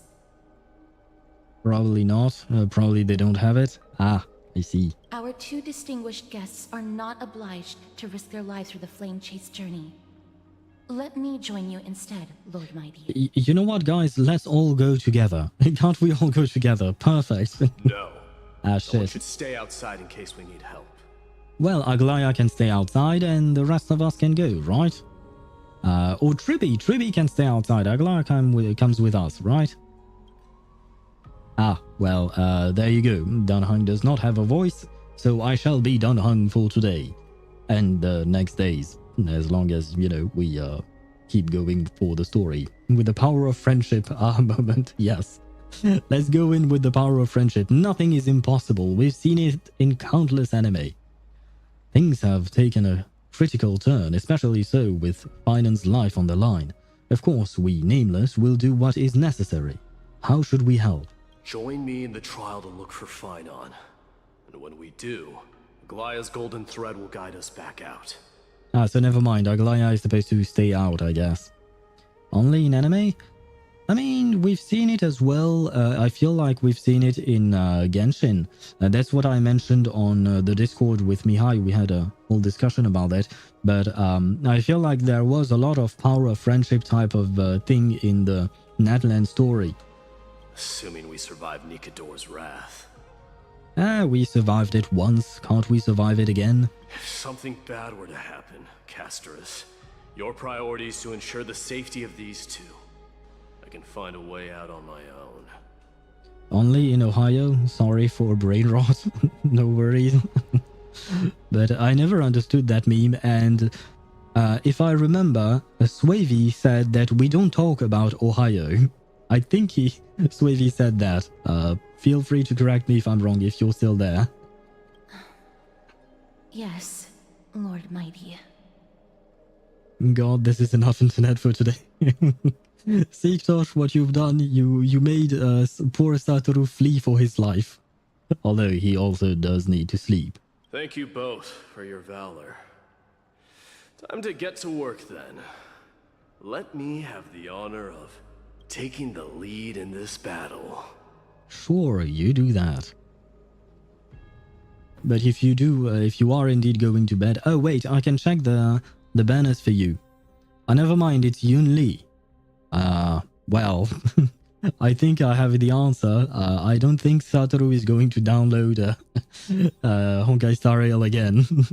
At least not for now. May that warrior be safe from harm. When you are ready, I will preside over the ritual on Trinon's behalf. Fuck that child. I do agree. I found Yunli to be extremely annoying. I really disliked her. Once again, I'm not talking about the voice actor. I'm not talking about the people who designed the character. I'm talking about the character herself. I felt like she was very annoying. At least I'm not one of those iPad kids that watched like 300 episodes of Skibidi Toilet. What, there are episodes for Skibidi Toilet? I really don't understand this generation anymore. Although her VA did a great job. Yeah, her VA was excellent. Overall, the character was well put together, you know. It's just that the character itself is really annoying. Like, it's kind of like when you have a villain that you hate, but the reason why you hate him is because the character was well written and the voice actor was doing a good job at being a villain. So it makes sense to hate the character, but not the VA or the writers. But, you know, a lot of people tend to confuse the two for some reason. Let us go. I really like her VA. Who is her VA? Do we know her? The main and obvious reason is probably because she's a child model. That I disliked her. I mean, I suppose that is part of the reason, but no, it's mostly her behavior. The way she stole Yanqing's sword and the way she acted about his sword, I was like, who the hell do you think you are? Why are you even doing that? Like, it really kind of pissed me off because it felt like she was obnoxiously arrogant, in my opinion.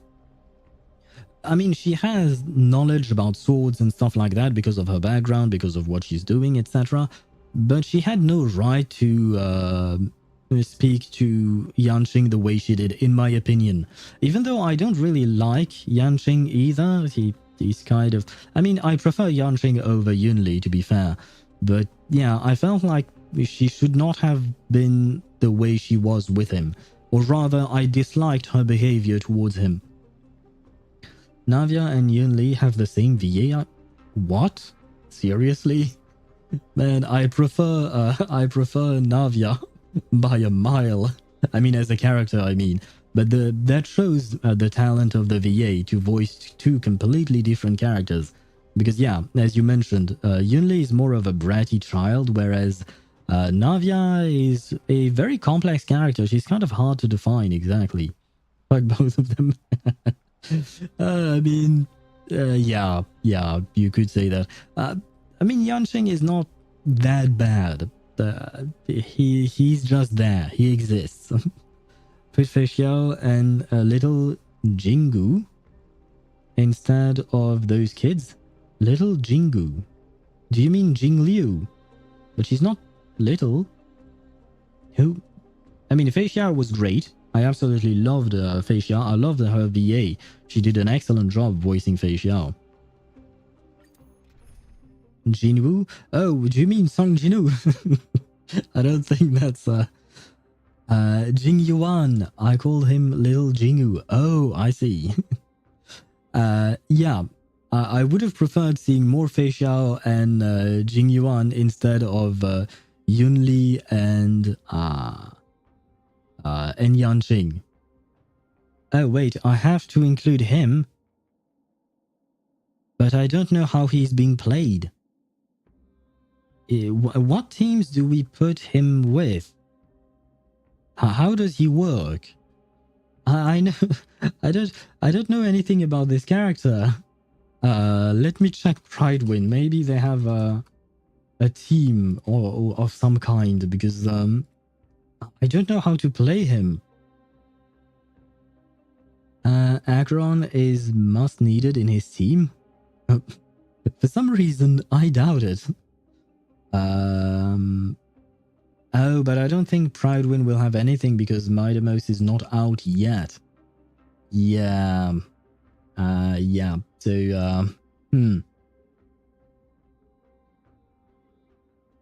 Yeah, remember when I was struggling with Svarog like a month ago? Yes, probably. I think so. Yeah, because he kept grabbing your characters and you were kind of pissed at him. Yes. Does that mean that now you're not struggling anymore?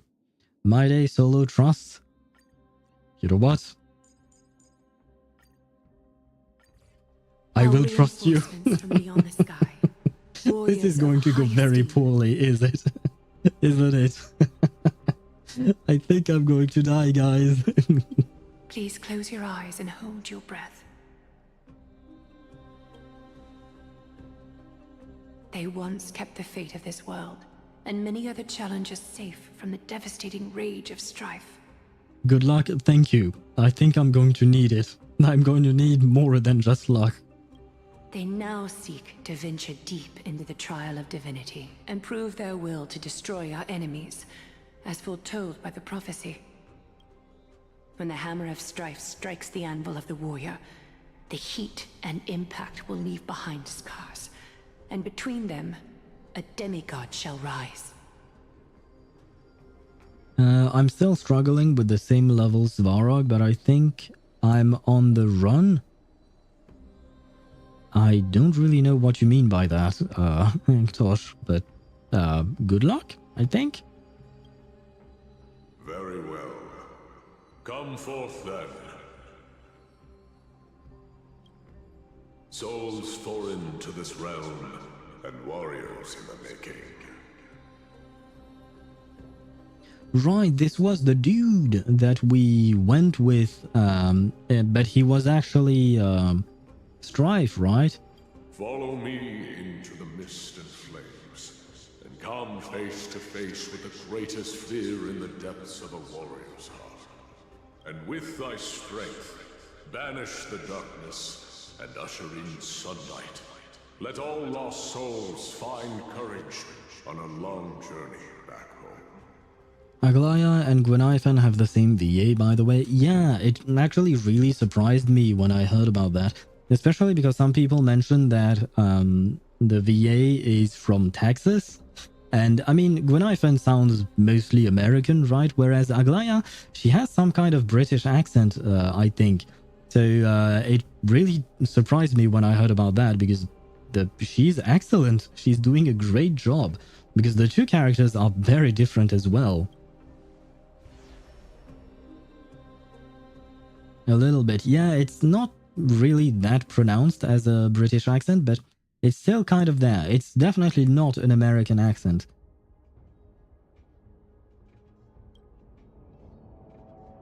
Oh.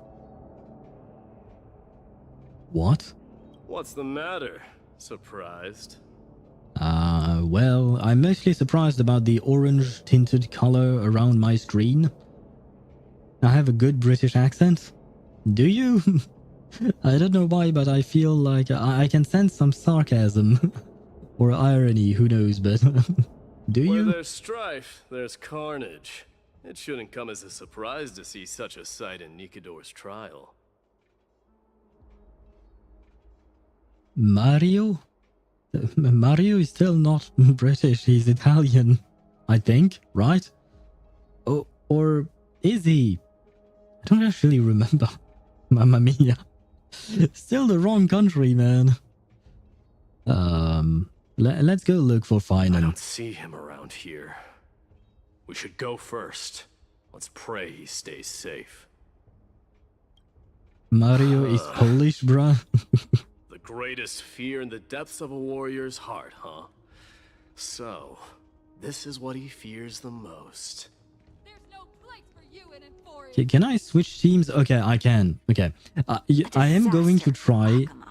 So much for the king of those outlanders. Stop yapping, guys. I am going to try solo Midamos, just because why not? And if it doesn't work, I mean, it probably won't, but we'll switch teams later on. This is the last chance to change your team, probably.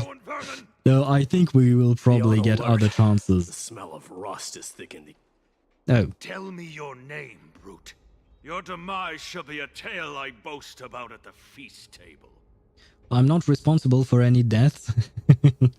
No worries. Swilly, don't worry. Midamos can't die. We learned about that. Although I never really understood exactly how that was even possible, but he can't die. My So, name is Perdiccas. it will be fine. And I am here to avenge my people. Good night, Satoru. Have sweet dreams and be well rested tomorrow, hopefully. Kremnoans and Akamans are at war? Perdiccas? Even the tragic cries of beasts at the slaughterhouse sound better than your name. Good point. Resets. What do you mean resets? Oh, okay. In regards to your prior statement, I'm not responsible for any resets. Yeah, don't worry. Say whatever you like, despicable Akaman. I am the one who chose this. I probably shouldn't have, but it's fun. Let's try it anyways. Better to die in battle than return even in glory. May the Kremnoan spirit always watch over me. Foolish brute. I see you're eager to die. Very well then. I shall grant you just that. Maybe we should step in, you know?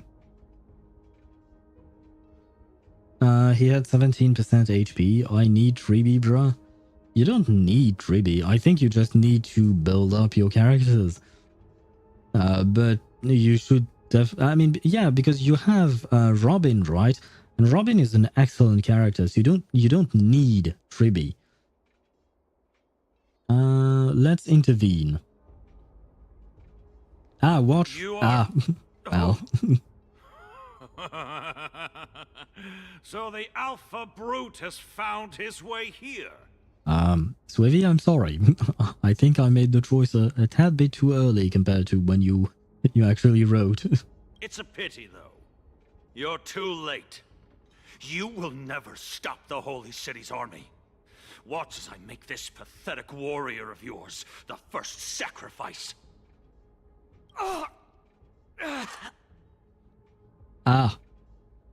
Maybe we should have watched instead of intervening. Mightimos, my king, avenge me. Is this? You're next. Oh god.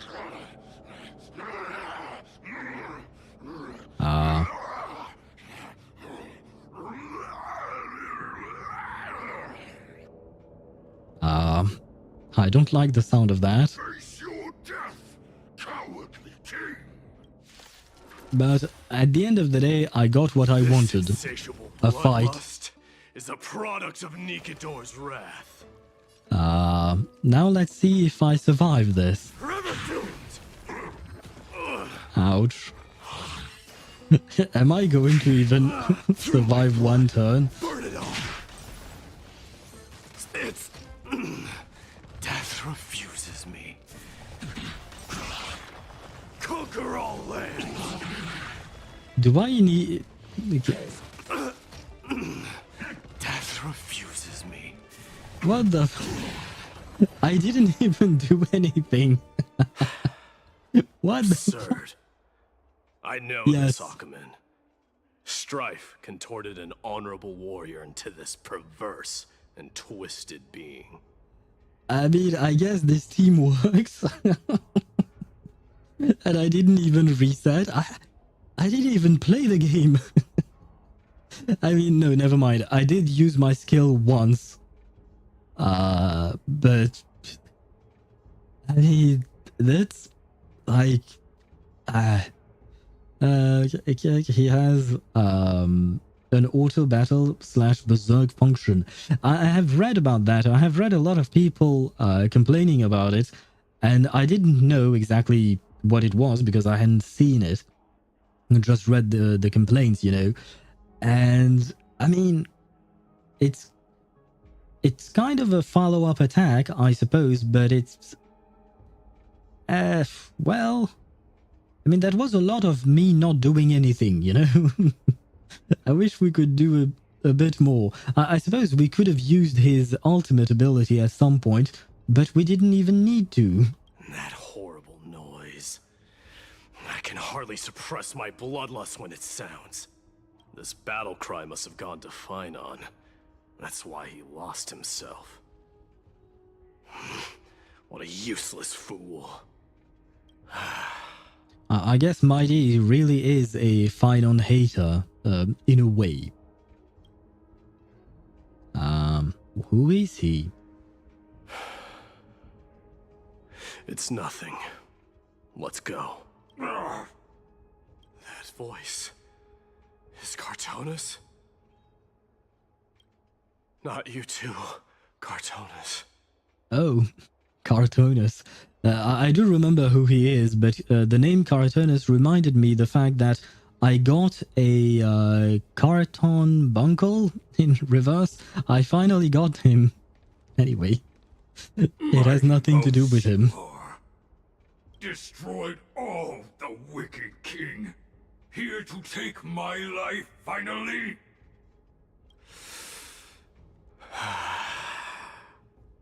I won't ask how this happened, nor will I hurt you like you said. I just need you to tell me where Phynon is. All of this, you know very well. Leave our city, cursed son of Gorgo! Kremnos' founder. I see. I mean, yeah, if I remember correctly, Mighty is supposed to be the prince of Kremnos, right? I have no intention of hurting you, Cartonus. Humiliate me you shall not! Leave! Get out of Orkima! Get out! Symbol of your sovereignty, take it! Signet of Kremnos, bask in blood-soaked glory, your kind alone! I have to admit, his sentences are kind of hard to understand. In the sense that, number one, he's talking about things that I don't know about, like the Signet of Kremnos. I have no idea what those are. But on top of that, he talks like Yoda, so it makes it even more confusing for me. Should I do Big Herta, Robin Gallagher first team so I can use Himiko in my Serval team for the Svarog fight? You could do that, yes, especially because Svarog is usually weak to fire. He's weak to fire, lightning, and wind, if I'm not mistaken. So yeah, you could try that.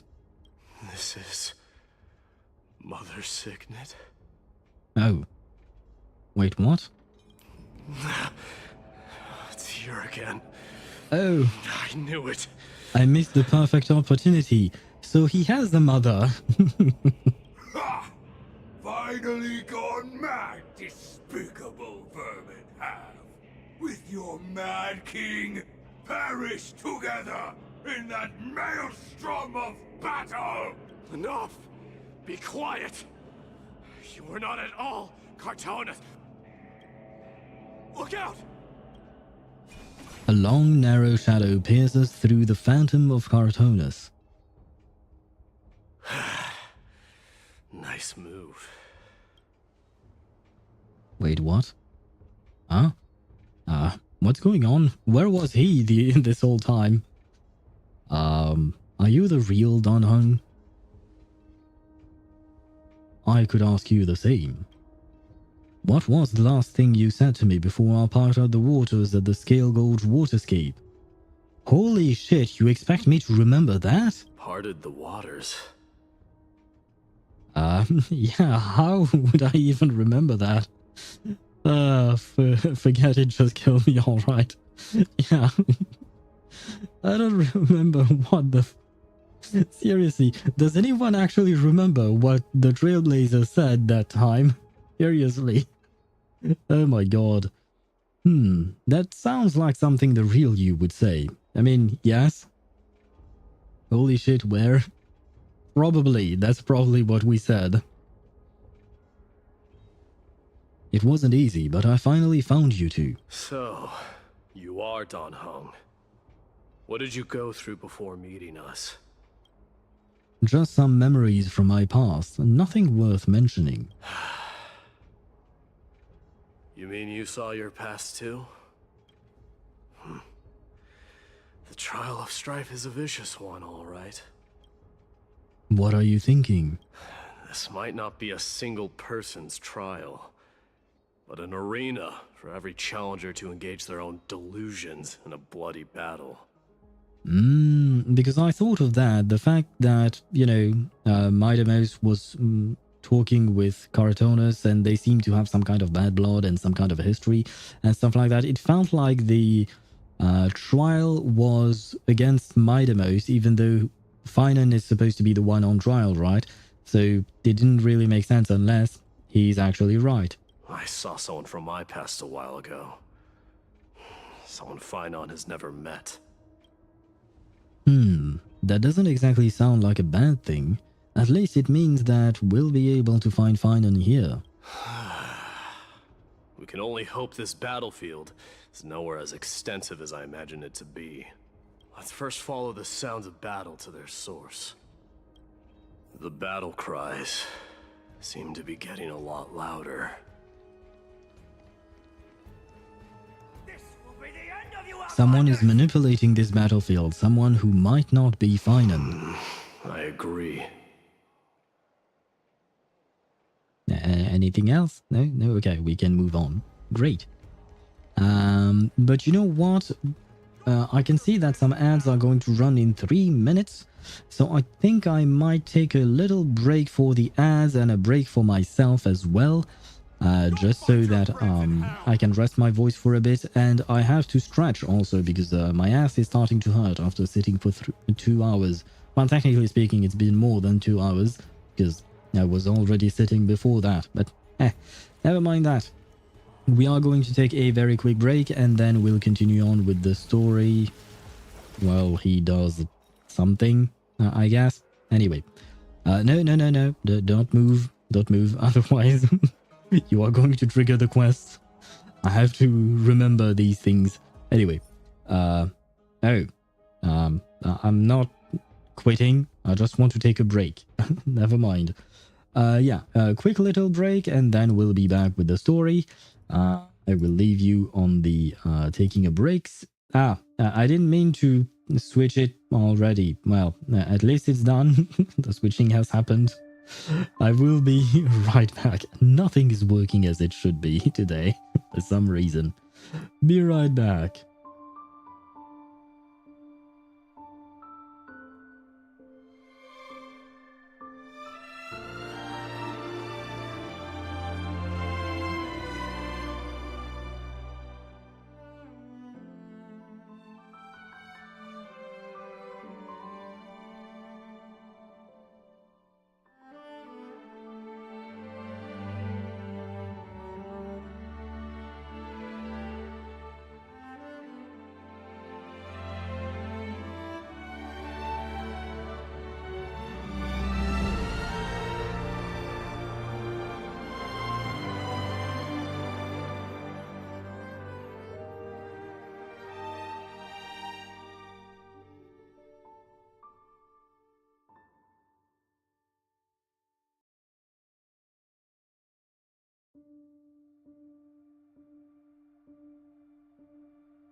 And we are back. Almost. Ah, there we go. The ads are gone. I have gone to the restroom, which is great. I mean, it definitely is helpful. There we go. There we go. I have all of my windows. I have my chat opened. I can resume the story. Ah, it certainly did my ass some good to just, you know, walk around for a bit. And I can still switch teams if I need to. But you know what? For now, we are going to continue with this team. Just because, I mean, so far so good, right? So far it seemed to work. So thank you, by the way, Swivy. Just as I thought. This is where the battle cries were coming from. I guess I was right trusting you, and you were right with your piece of advice, you know? Everything went well. Somehow. The true entrance to Nikador's trial.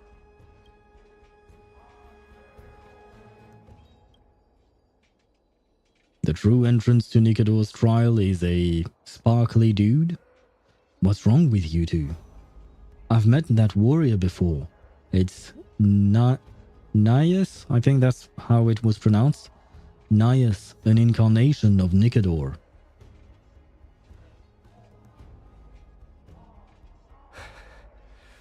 I'm seeing him for the first time, but there's no doubt about it. What I'm sensing can only be Strife's bloodlust. The one manipulating this battlefield is Nikador themselves. Well, I mean, given the fact that Nikador is the Strife Titan, it would make sense. And I can't help but feel like Mighty is even edgier than, I think his name is Hajime Nagumo from Arifureta. If you watch the anime, you know what I mean. Nagumo is, or Hajime is really very edgy. I mean, even some characters in the anime call him an edgelord. And I feel like Maidamos is the same, kind of. Maybe even worse. Well, quote-unquote worse, but even more edgy, even edgier. Maidamos, you are a keen warrior indeed. Ah, I forgot about his voice. Nias's voice, I mean. I don't know who voices him, but I certainly really enjoy his voice. You know me? The blasphemous prince. Of course I know you. And I happen to know that you're here for the soul of that white-haired warrior. You seem to know a lot. Great. Let's cut to the chase then. Hand over that poor excuse for a swordmaster, so we can be done with this farce. You didn't have to insult Finan in the process of asking for him, you know. No. Well, it went as I expected. Does that mean we have to fight Nias now? I applaud your courage and strength for coming this far, but you have chosen to besmirch the dignity of one who has fallen, and I cannot turn a blind eye to that. Wait, what? What did we do? We barely did anything. So I don't really know about any kind of courage or strength. And what is happening? This is gonna be one fierce battle we won't be able to get out of. Won't you go easy on us? We traveled together before, remember? Right. One who has fallen? Einon failed the trial? He faced the greatest fear in the depths of his heart, and fought with exceptional valor, though he eventually succumbed to the brutal onslaughts. I have since brought him to the rear battleground, and granted him glory worthy of his courage, tenacity, and sacrifice. Huh. You know what? If this is true, I actually kind of like the fact that Finan failed, just because he seemed to be, overall, you know, from everything we've seen of Finan, he seemed to be like the type of character who would succeed in anything. I don't know if you know what I mean, but it's just the feeling he gave me. So, well, I guess it's mean of me to say so, but I like the fact that he failed, because it shows more to the character, because, you know, usually people do fail. a lot of people fail a lot of the time. So it makes it a bit more realistic rather than someone who is constantly successful. You wish to take him away? Sure. Pick up a spear and prove that your resolve can rival his. I actually fight with a bat or a hat or a plume. No, not a spear. That's Daniel's thing. Of course. Cowards who hope to avoid bloodshed are better off disappearing from my sight this instant. Your opinions are of no interest to me, Mad King. If it's a fight you're looking for, then you will get one, Titan. I will put you to rest once more with my curse of immortality. Yeah, I feel like Mighty just set up his own death flag. I feel like for some reason his curse of immortality is no longer going to apply for some reason. Commendable. Your noble mother displayed the same spirit with a spear in her hands. Don't you dare speak of her. So you have a mother. Why not? She challenged the former Kremnos king to a duel, even knowing that it was a deadly trap, all to protect your dignity. Are you suggesting her efforts were for naught? Her death was caused by you, the incarnation of Strife. How dare you talk about her past? Enough of this nonsense. You should be wielding your weapon at the god of Strife. Battle me and put a swift end to this!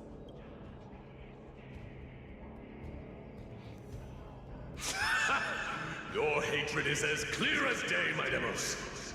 My words must have stung you deeply. But thanks to them, I have also come to realize... I have come to realize that this whole argument thing, this whole taunting of Midamos, basically is just a yo mama joke from what's his name, from Nias, right? It's just, it all boils down to a yo mama joke. This is why you killed your father for the throne, only to let your signet sink to the bottom of the Sea of Souls, refusing to let the glory of Kremnos live on. No, so the signet actually sunk to the bottom of the Sea of Souls. I don't know what the Sea of Souls is supposed to be exactly, but we saw the signet earlier, his mother's signet, I suppose. So I guess that's a thingamabob that we might want to find later on. This is why you slew the Strife Titan, only to reject the core flame, letting Strife continue instead.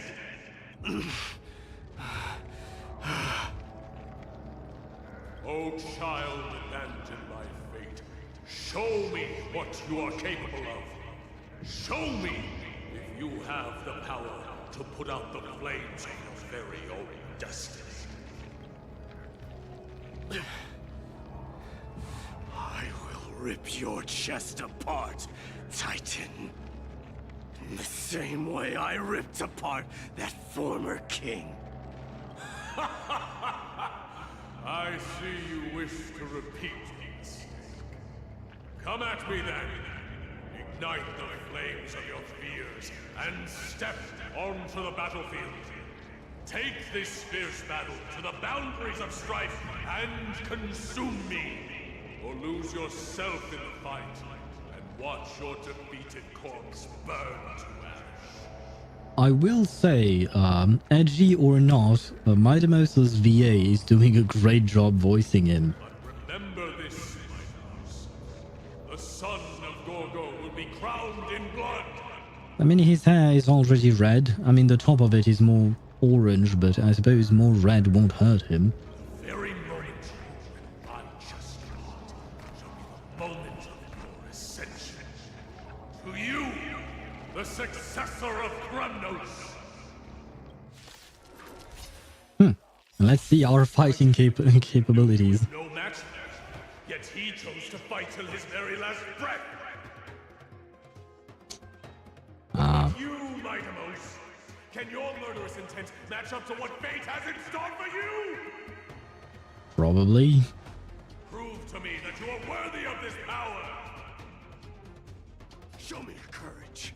Can I use this? Soul, now accept your mournful cries. Okay, this part is the part that made me want to pull for him. Kings of Kremnos, this is the power you desired?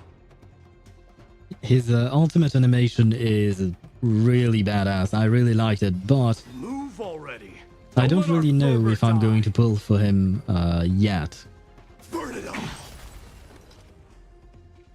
Forever doomed. Do I just keep playing then? Burn it all. I mean, don't mind if I do. Forever doomed.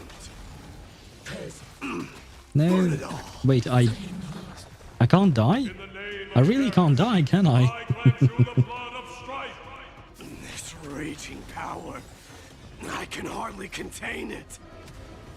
I don't understand how this guy is being played, but it works so far. Conquer all lands. I mean... Ah shit, I think we might die here. Ah, never mind. Forever doomed. No, I wanted to use my ultimate first. Yeah, there we go. Fate now accepts your punishment. Burn it all.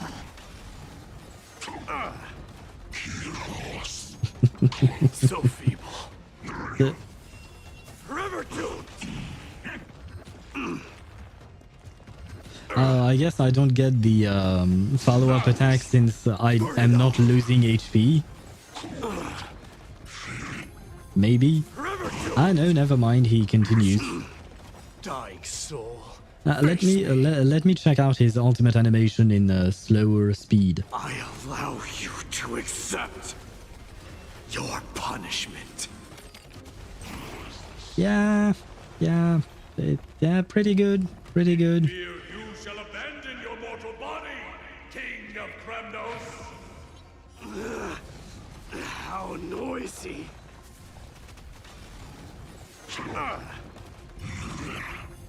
Forever doomed. Mean. Burn it all.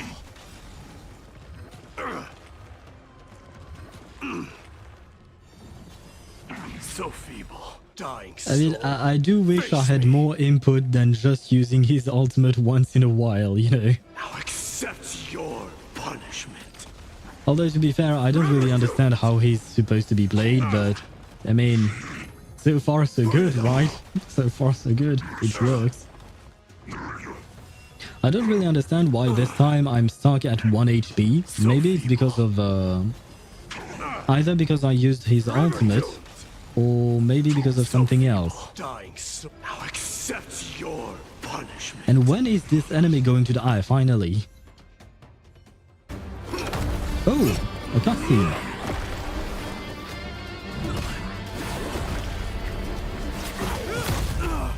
Oh. Fine on? Found you.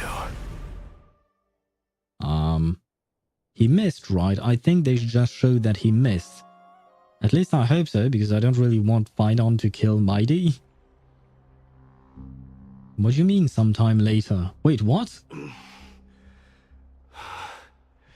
I did my best. Wait, why did you just skip the story? We just found Finon. Why did we just skip the story beat where we just found him? No. The Core Flame trial is indeed no place for the weak. Let's just hope that Finon gets through this. There's no need to worry. His soul is in a stable condition. With ample rest for both body and mind, he'll be up and about in no time. The greatest fear in the depths of his heart. Lord Finon must have been forced to relive his past during the trial, and revisit his homeland that had fallen to the Black Tide. Okay, so I guess we found him, we pulled him out, and now he's still unconscious? But does that mean that the trial is over? In all likelihood.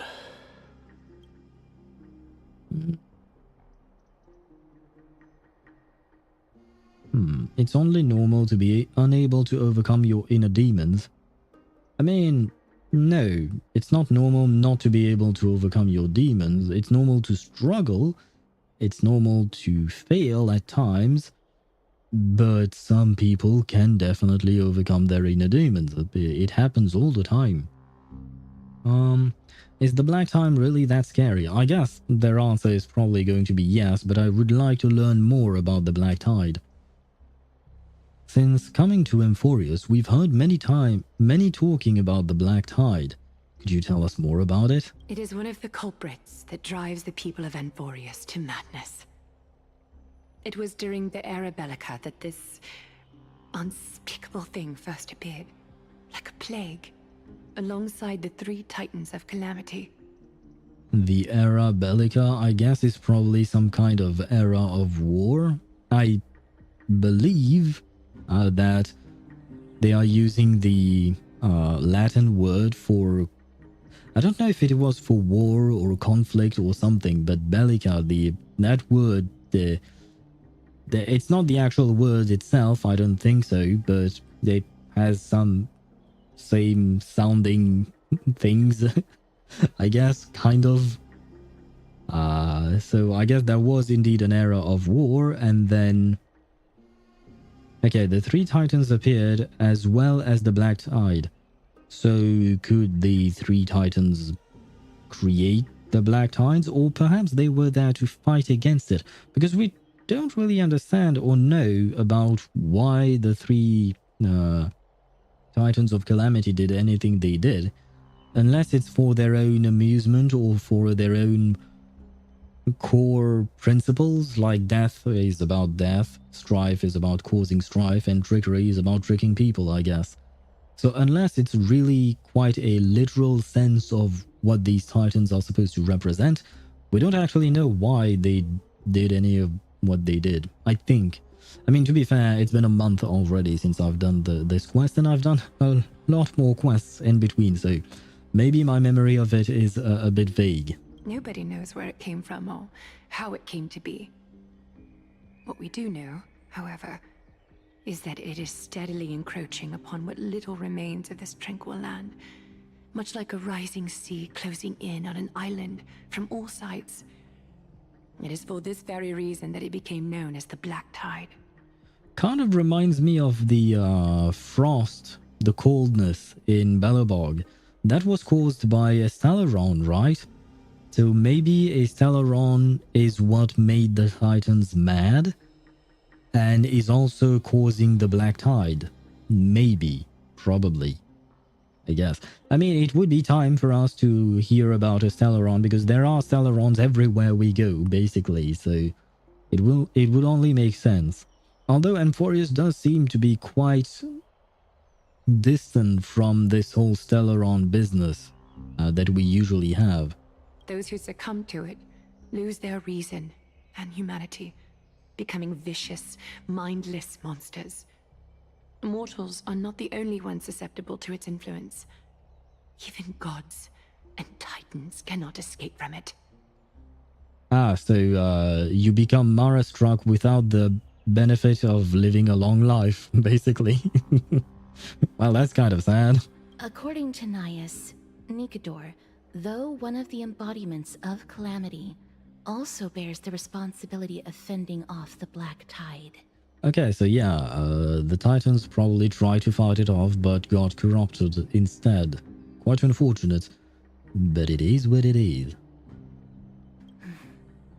Perhaps that is also why Lord Finon threw himself into the trial of Strife so readily. Yeah, I still don't really understand why Finon would be the one doing the trial of Strife. I still think that Midamos would be the one that is more fit for it, and not just because of his connection to Kremnos, Castrum Kremnos, right? But also because of his personality. He is kind of Strife, the embodiment of Strife. He's always talking in a very aggressive manner that could result in a conflict of some kind. So, yeah, whereas Finon is more of an easygoing guy, he doesn't really scream Strife, in my opinion. So, yeah. Although I know that Bainon is supposed to be a Chrysos heir, he's supposed to do all of that shit, but I don't think he had to be the one for Strife. He could have done so with another core flame, right? But now, we must look for alternative means of igniting the flames of Strife. So, Aglaya, what should we do now? You want me to do the trial thingy? Because my past can't really hurt me because I don't know shit about my past, so, you know, maybe that would work. I could become a Chrysos heir. You know very well the decision doesn't lie with me.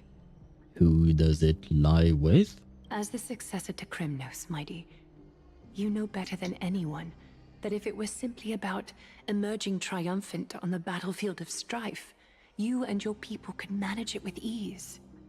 But ultimately, the heavy burden of divinity can only be borne by one. It is foolhardiness and indecision, not the unclaimed seed of divinity, that pushes this world into the deathly fog.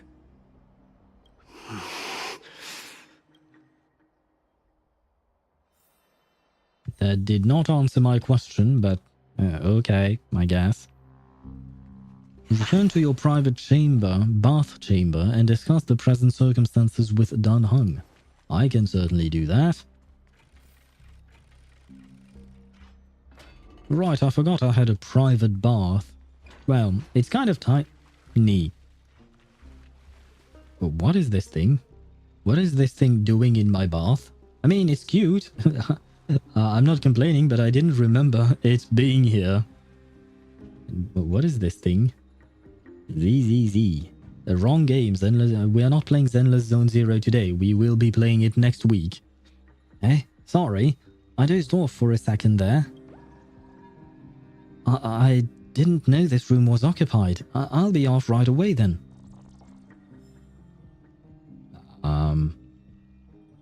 Okay. I have no idea what just happened. I think this thing might have been one of the things they were supposed to collect, but I kind of forgot about those. An unspeakable thing of unknown origin.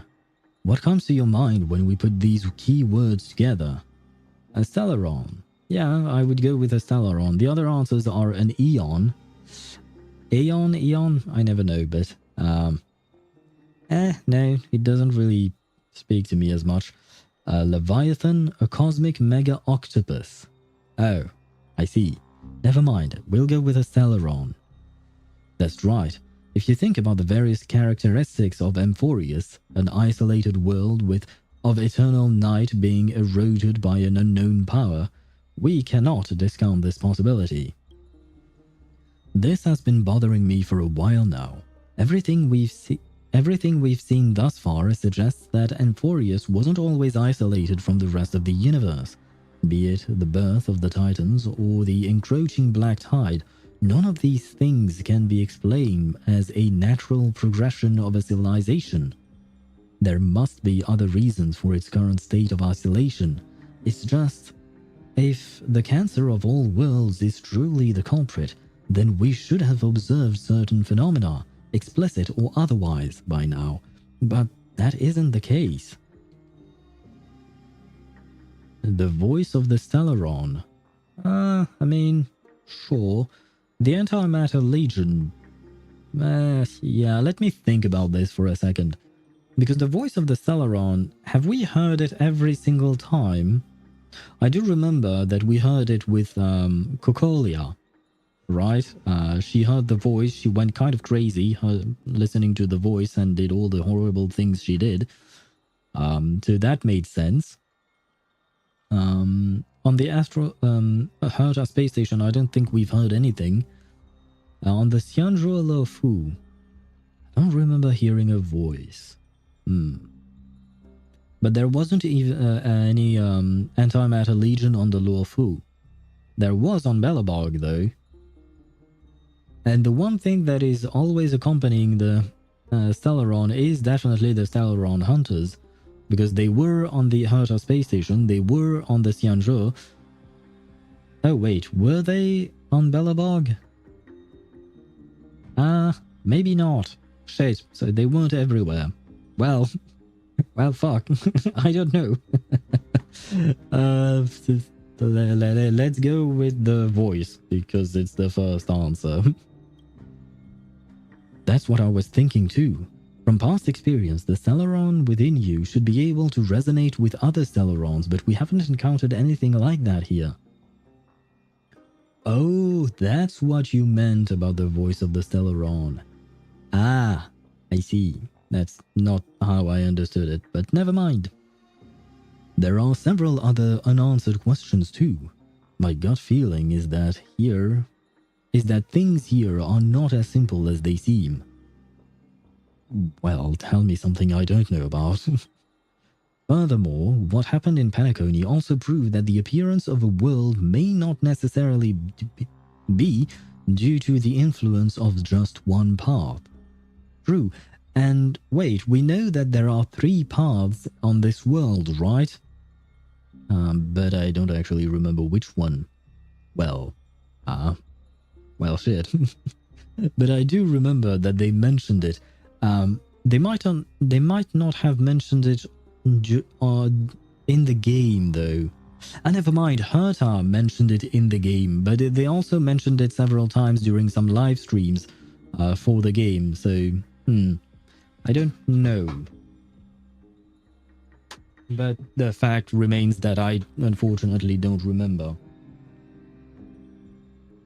Which path exactly? Sorry, I had to hook up my laptop, but never mind that. No sweat, the Trailblaze can tackle even 10 paths if it must. I mean, we can tackle the thing, but doesn't mean we will be successful. It could be an all-star cast. Who knows, maybe Akavilli's behind it all. Okay, so none of these answers make any sense. I see. Because usually the devs, they try to give you some funny answers, you know? But they often give you one funny answer and the other answers kind of make sense, whereas here, well, I guess none of it makes sense, so it could be an all-star cast, I suppose. In another sense, it's Penacony all over again.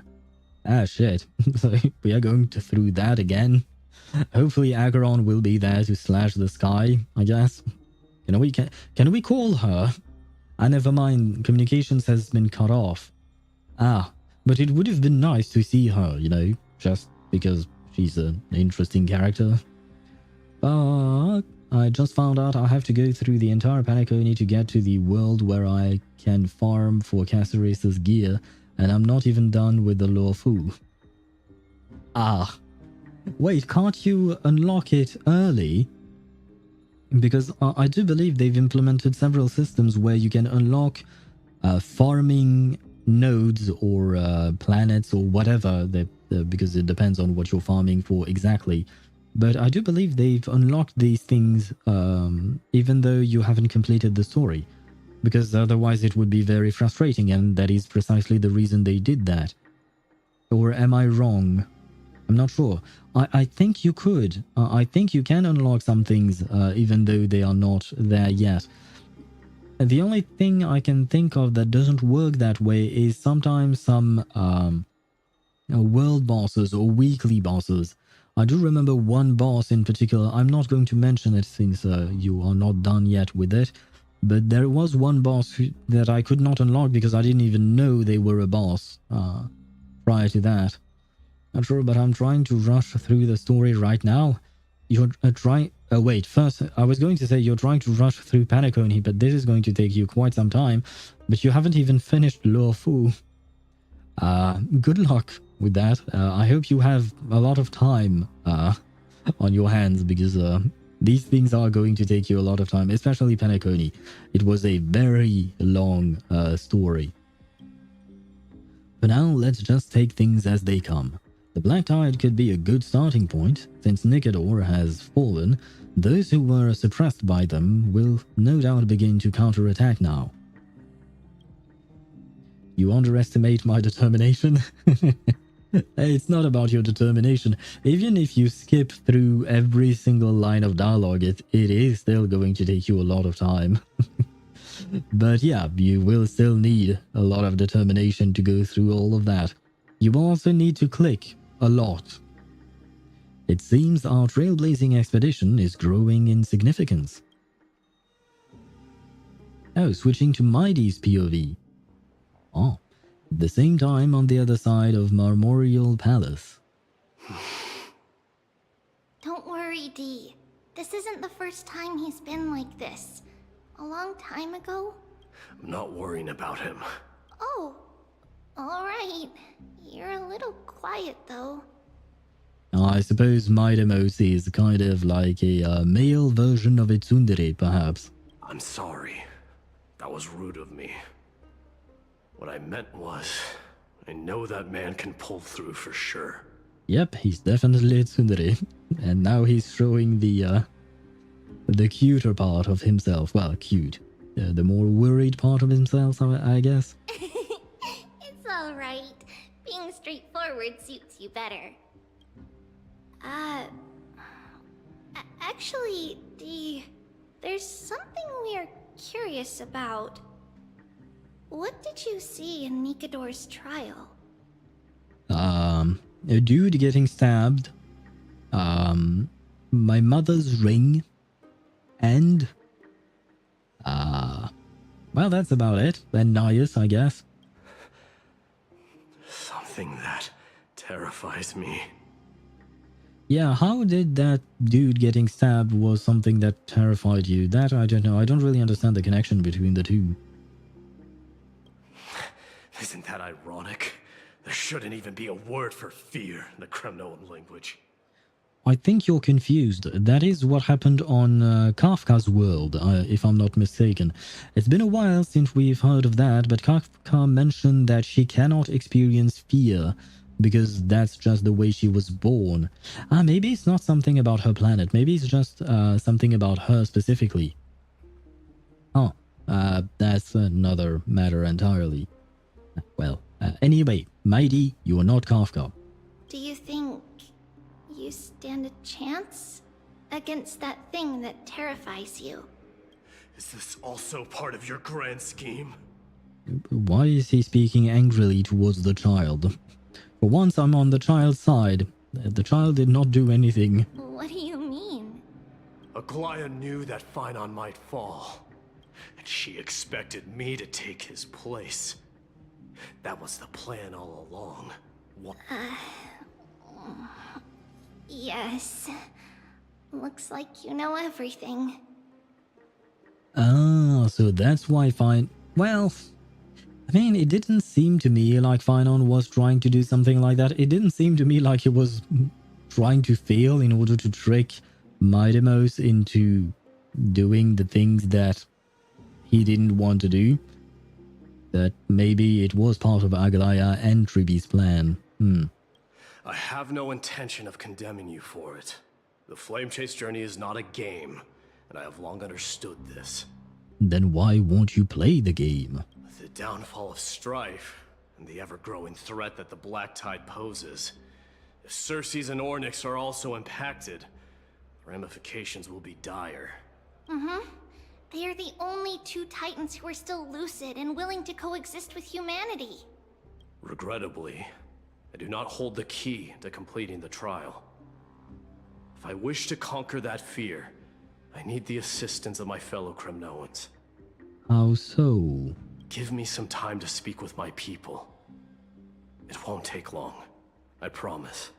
I see.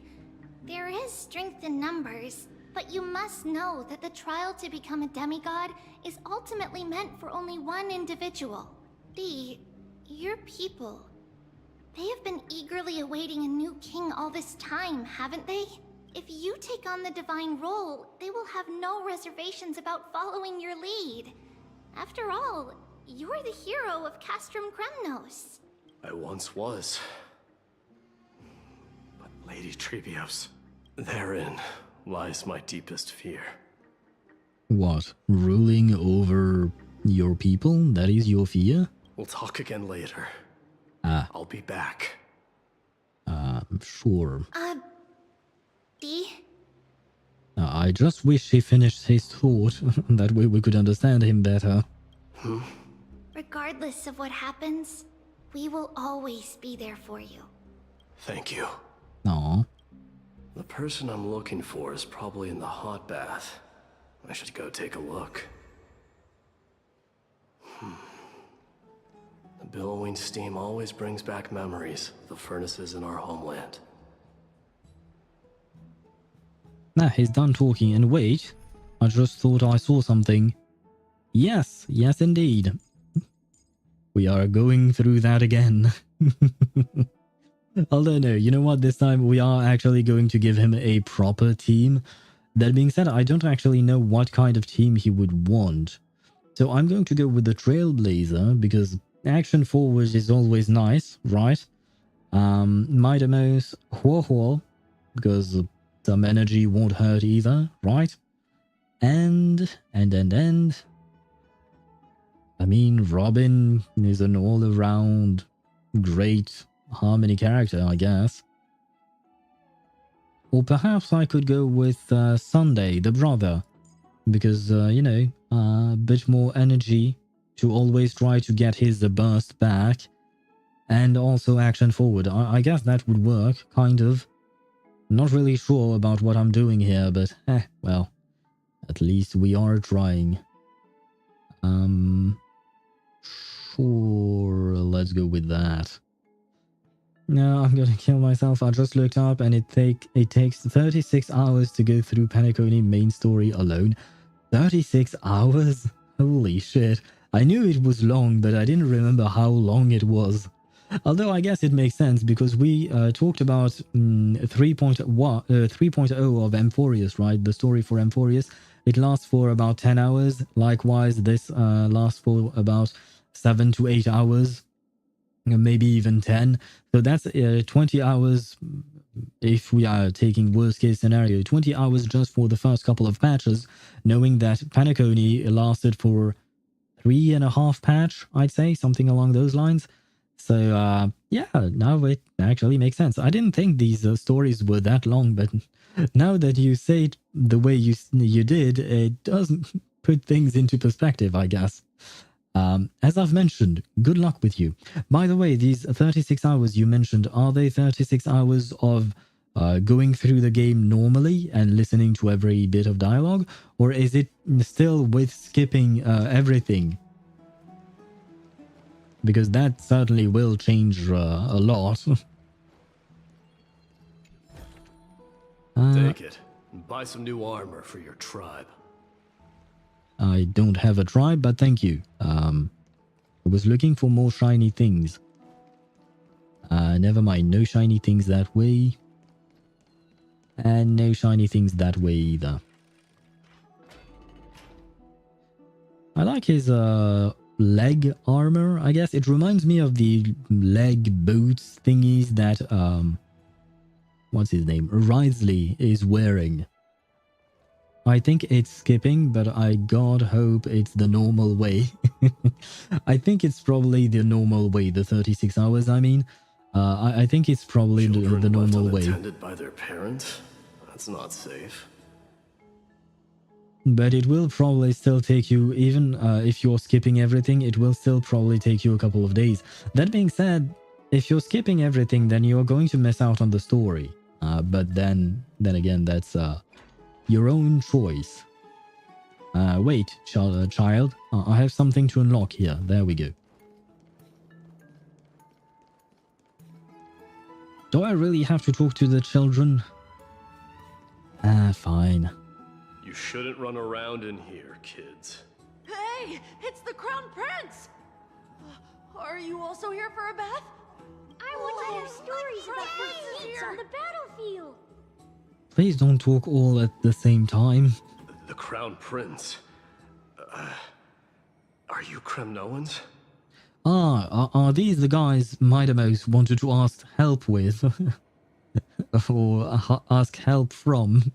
Does he want to recruit children? Yeah, we are! The grown-ups said we used to live next to the arena. Well, next to the parts next to it anyway. Next to the parts next to it. Okay, so one next over, I guess. My dad is a centurion with the Hydra Lancers, and my mom is the bravest warrior in the God Shield Brigade. We used to get tons of silver coins from Mr. Crateros. Mr. Who? My parents are serving in the Holy City garrison now. As warriors of Kremnos, they're braver than any Archiman. I know Mr. Kratos, but wrong game. Why are you kids here alone? Where are the grown-ups? Mom and Dad were asleep, so we snuck out to play hide and seek with Mr. Kratos. Who is Kratos here? That old man can be such a child sometimes. Do you know where Kratos is? I happen to be looking for him. Sorry, I don't. Come to think of it, we haven't seen him in a while. Did he get lost while trying to find us? Oh, okay. Thank God they added that last sentence, because I was like, well, isn't the point of hide and seek to hide, you know? So maybe that's why you haven't seen him. But I guess the kids were supposed to hide, and for some reason he never came to find them. I mean, that's a great way of abandoning children, I suppose.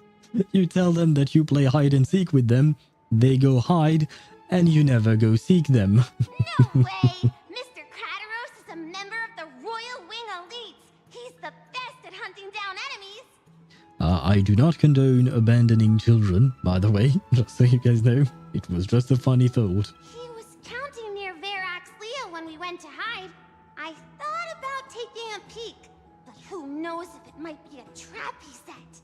I do remember about Leo the lion. It was prudent of you to be cautious. So, which Varix Leo was he with? It's, just take a few turns after you go out from here. It's close to the bats. Take a few turns. Thank you. That's the most precise bit of information I've ever received. Alright, I'll go look for him. But apparently it was enough. Consider the game over and head home for now. And don't play around the hot baths again. Wait, Your Highness! Is there something else? I heard you retrieved Nikador's core flame. Does that mean we get to go back home soon? Have you ever been to Castrum Kremnos? You were all born in the Holy City, and are living lives no different from the Archimans. Everything you know about our people comes only from the tales of others. You have never even witnessed the blade in the sky with your own eyes. How, then, is a city you've never seen your home? Good question, but there are reasons, I think. Probably. Because this place is definitely not home. Mom and Dad told me that the children of Kremnos are bored to wield swords and fight on the battlefield. They also said that the Kremnoan detachment led by the Crown Prince is the bravest army across all of Amphoreus. No one can defeat them.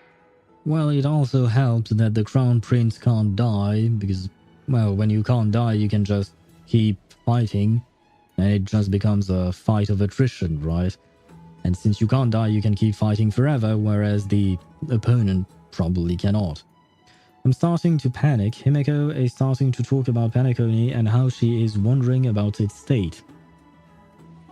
Why are you panicking about this? Isn't it a good thing? That means that you're done with the lawful, right? The kids in the Holy City don't play with us. The moment they find out that our parents are Kremnoans, they shun us. We don't care. We all know that the Crown Prince will take us home one day. I suppose that is a lot of responsibility and pressure on his shoulders. That time has not yet arrived. But, young men of Kremnos, heed my command. Return to your parents at once. From here on, you are to dedicate yourselves to rigorous training and a healthy diet. You must not neglect these two aspects if you are to become a brave warrior of Kremnos. Oh, look at Mighty being a good dad, even though he doesn't have children, at least as far as we know. Yeah, I think so, but I'm panicking because I'm about to go into a long and boring mission. Ah, well... wait, you've never done the Penacony quest, right? So, I mean... in my opinion, Penacony was not boring, but it was quite long. So, depending on what you will... Nope. So, okay, so don't call it boring without actually doing it. You don't know yet. Maybe you will actually like it. Hopefully. Only by following this path can you be deemed worthy of returning home. Otherwise, you will be stuck in a indeed boring quest for a long time if you don't like it, I mean. But if you like it, you know, time will fly faster. Yes, Your Highness! Or at least it will seem to fly faster. I should find Kratos.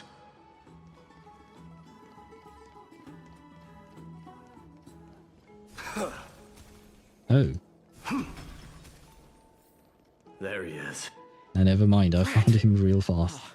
It's the Crown Prince of Castrum Kremnos. If it's long, it's boring. Same thing with the Sumeru Archon quest. I don't really agree with you on that. It depends on how things are presented. But, I mean, we all have our various tastes. I would agree to say that if it's too long, then it can become boring. If the pacing is too slow, then it can indeed become boring. That being said, there is only one way of finding out for yourself whether or not you will find it boring, and it is to experience it yourself. That being said, if you're rushing through things, well, maybe it won't be as boring because you will get to the interesting bits sooner. I guess, maybe, probably. Get a grip. We're here by order of the Council of Elders. Even the Chrysos heirs have to think twice before doing anything to us. Out of my way, lackeys of the Council. The Civil Guard of Akama is on official duty. Please keep out of this area. Calm down, my lord. Play nice. Don't make me repeat myself. I'll allow you to pass this time, but just this once. What a great soldier he is. So, you think yourself knowledgeable? Then here is a question for you. Do you know how Chrysius Leo in Castrum Kremnos came to be mounted on the wall? I don't know, my lord. How did it come to be? Let me enlighten you. A long time ago, the founder of Castrum Kremnos led a group of warriors to hunt down a lion on the outskirts of the city of Tritos. That vicious beast had been a menace for years, and the bones in its den were stacked even higher than the peaks around Akama. That's a lot of bones. But do you know what happened? Nary a moment had passed after the beast's head peeked out of its den, when the Kremnoan warriors surged forward and brought it down within the blink of an eye, shattering its knees with a single strike. And then, why are you red-faced already? We haven't even gotten to the best part yet. It's your storytelling, my lord. You're weaving such a captivating tale that it got my blood pumping. Please, go on. Right, how is he blushing? How is his blood pumping when he is a statue of a head mounted on a wall? I am getting confused. Well, if it isn't Lord Mighty. It's been a while. Why is Wriothesley so awkward all the time? Oh, what in Akama is happening? To what do I owe the pleasure, son of Gorgo? Kratos. My esteemed teacher. Ah, Kratos is his teacher. Let's talk somewhere else, Mighty Mos. I'm tired of speaking with this silly lion. What about the Council's informants? Those two hyenas are nothing but scavengers of rotten meat. They couldn't bite even if they tried. You don't have to say it to their faces because I think they can hear you. They can follow us if they want to. Let's go. Goodbye, Leo. Wait, so how in the world did Chrysius Leo get mounted on the wall? Keep up with us, you hyena. Oh, sorry. I meant officers. Hey, old man, how dare you? Calm down. calm down. I guess they are truly following us.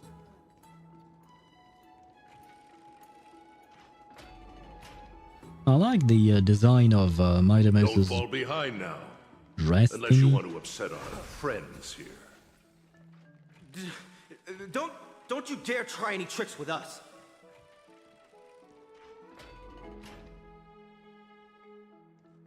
We're almost there. Dude, stop blocking me. Why have you stopped?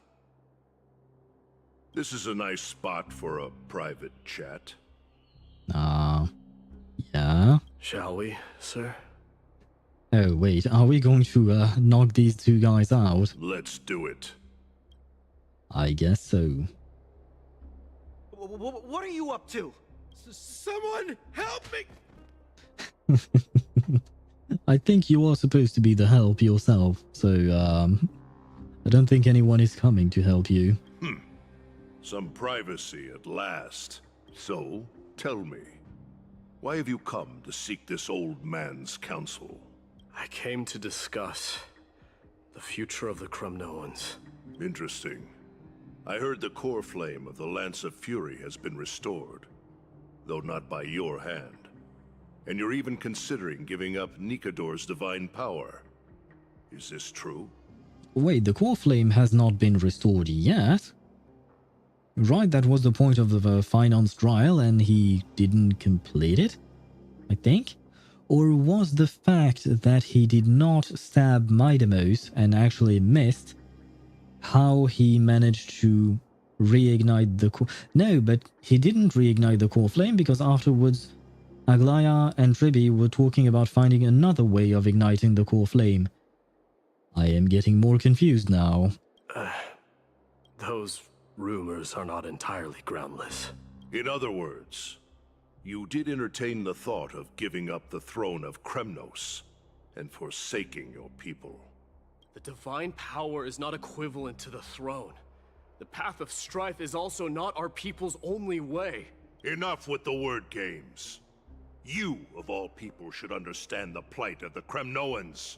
Think about all the warriors of the Kremnoan detachment who left their homeland with you. Think about their children. Only the yearning for our former glory days has kept us going all this time. Well, to be fair to Mightymouse, I think they didn't exactly leave by choice, because if they stayed, they would have died. So, I mean, it makes sense for them to leave, right? If they ever learn that the crown prince they look up to so much is actually toying with the notion of stepping down, think of the disgrace it would bring upon your departed mother, Mightymouse. Why is everyone talking about Mightymouse's mother? You best remember that she died for you because of Europon's schemes, to restore the glory of Kremnos. Right, Europon went crazy, kind of, and oh right, he did something to the Strife Titan, right? He and his bunch of cronies, I guess. So you have a mother. So you have a mother, yes indeed. We have so many so you have a mother possibilities or jokes to do with Mightymouse today. For some reason, they keep mentioning his mother all the time. I think Regulus would be very happy with that. Since you've brought that up,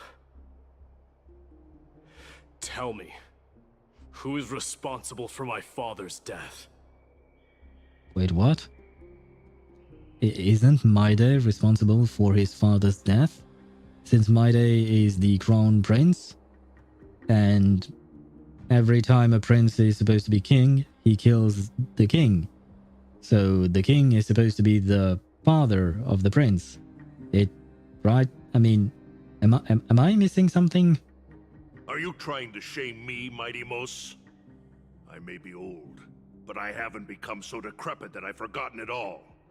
Of course I remember that Europon died when the Kremnoan detachment surrounded him. You drove the spear into his chest with your very own hands. Okay. I mean, okay, so everything I just said made sense, so... But why would Mightymouse ask him that question? That was merely the final outcome. Do you still not see it? What led my parents and our people to their downfall is none other than the strife we speak of. The quest for glory. The tenet of valorous death before glorious return. This is the creed of every Kremnoan, no matter whether these beliefs are justified or not. Don't be ridiculous. The only thing that could slay a king is a spear. Even an infant knows that much. Yeah, but once again, just as Mightymouse mentioned, you're more focused on the end result than you are in the process of what brought all of this together and brought this event to happen. I swore to your mother that I would guard your crown with my life. I never foresaw that the son of Gorgo himself would be the first to turn his back on the Kremnoan spirit. Well, I mean, if you swore that you would guard the crown, then you can guard the crown, you know. Does that mean Mightymouse has to wear the crown? Gorgo. Your mother bore that name. The name of the great founder of Castrum Kremnos. And she upheld that name with honor. If you choose to turn your back on her legacy, like a wretched deserter, do not fault me for withholding my loyalty, Mightymouse. I came to discuss the future of our people with you. But it appears this is not the right time yet. I'm afraid there will never be a right time. It doesn't seem like the people of Kremnos, especially this Kratos, I'll call him Kratos for now, but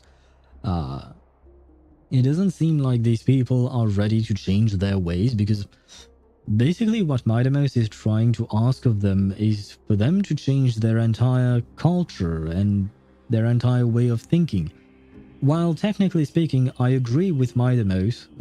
I do feel like their way of doing things is definitely not working, but well, who am I to judge? The point is that it is not easy to ask an entire people or a group of people to change their core principles, I guess? Go, mighty. Ha! That's what those Chrysos heirs call you, isn't it? Go down the path you have deemed correct. Deep down, you have always been one to do as you please. And I am well aware that no one can deter you once you've made up your mind. But don't you ever dream of renouncing the traditions of Kremnos. We may reside in Akama now, but we remain eternally bound to strife by blood. Yeah, that's kind of the issue, right? Bloodlines no longer hold any significance in this era of destruction. My young lord, always bear this in mind. Never reveal your vulnerabilities to anyone. A lion should never dwell amidst its prey, especially when it wields power enough to dominate the entire hunting ground. Europon, the boy did nothing wrong! Oh, shit. Ads, need I say more? I wanted to wait until the last second to snooze the ads, and I got too focused on the story and I forgot. So, yeah. Some ads are going to roll. I do apologize for that once again. I wanted to snooze the ads at least until we finished whatever this dialogue line thingy is, but I made a mistake. A grave mistake. Although I suppose that means we can keep yapping for a bit until the ads are gone. Although they still haven't started. And I don't want to press the button to start them myself because I fear that it may do something strange. Because the ads management is not exactly the best. And it's not always working the way it's supposed to. At least in my opinion. So yeah. I'm going to wait until the ads start. I'm going to wait until the ads are gone. Ah, there you go. They started. After a little while, but they finally started. Anyway, point is, we are just going to keep yapping for a bit until the ads are done. That being said, I am confused about a lot of things with Amphoreus. I guess it's probably done on purpose because there are a lot of things that we don't know, things that are mentioned but not explained, and it's kind of confusing. That being said, so far it is rather enjoyable, I'd say. Just I wish we understood more. I'm guessing it will happen over time, probably. But yeah, there is still a lot that I don't really get. Although, for instance, now I at least understand why Mightymost didn't want to become the demigod of Strife, right? We know that he is against the whole idea of, what do you call that, of continuing with the same ways. Because very clearly, the ways of the Kremnoans have not worked in their favor thus far. I think that's a statement of fact rather than just an opinion. Although, well, earlier I said maybe it's just a judgment of my part, but you can argue with me whether or not I'm right or wrong about that. That's absolutely fine. But yeah, or rather, you know what? I will phrase it that way. According to Mightymost, the Kremnoan ways are not working, so he wishes to change those ways. He wishes to stray away from the path of Strife. Which, in my opinion, and this is actually an opinion, is a good thing. Whatever path he wants to go towards, I feel like it would be better than just keep doing the same thing and expecting a different result, because, well, at the end of the day, the Kremnoans had to flee their own home. Their whole tradition of killing the previous king is kind of insanity, in my opinion, but, well, that is a judgment that I'm making on their way of life, I guess. But, I mean, I'm not really fond of the idea of killing someone just to take their position, so although I suppose it has happened quite a lot over the years, over the thousands of years of history that we have, it has happened quite a lot. But never mind that. The point is, I mean, if something is broken, then changing it only makes sense. Whereas doing the same thing over and over again doesn't, at least in my opinion, once again. So, yeah, it all makes sense why Mightymost would want to change, but at the same time, I don't think the people would want to change things. It's too ingrained within their own culture. So, Mightymost is kind of fighting an uphill battle, and I don't know if he's going to manage that. I don't know if he can win that, he can create the change he wants. Because changing an entire culture, it takes a goddamn long time. Although I suppose if he is immortal, I don't know if he can die of old age, but if he can't die of old age, I suppose that, you know, he will manage to do it eventually. But I would like for him to do it during our lifetime, you know, if at all possible. And so thank you for the hydrate, and it arrives at the perfect time because the ads are gone, which means we can listen to whatever this is. The story of Mightymost's mother, I guess. This is murder. Do not sully the noble name of Kremnos with the blood of an innocent child. You mustn't reveal your weaknesses to the enemy. That is Mighty's mother? Her voice, I mean? Interesting. Not how I pictured it, for some reason, but interesting nonetheless. Enough! My decision is final. We must use this child's life to preserve the soul of the great Nikador. We must save Castrum Kremnos. Don't be absurd! Those tiny hands lack the strength to even lift a spear. Do you truly believe him a threat to Castrum Kremnos? You'll be ending the bloodline of Kremnos if you do this. Our millennia-old glory will become nothing more than a joke. I mean, If you kill the child and end the bloodline of Kremnos, can't you just make another child? Or is she too old to bear children? I know it's a horrible thing to say. But logically speaking, if this child is supposed to bring the end of Castrum Kremnos and you want to sacrifice him for that, then sacrifice this child and make another one.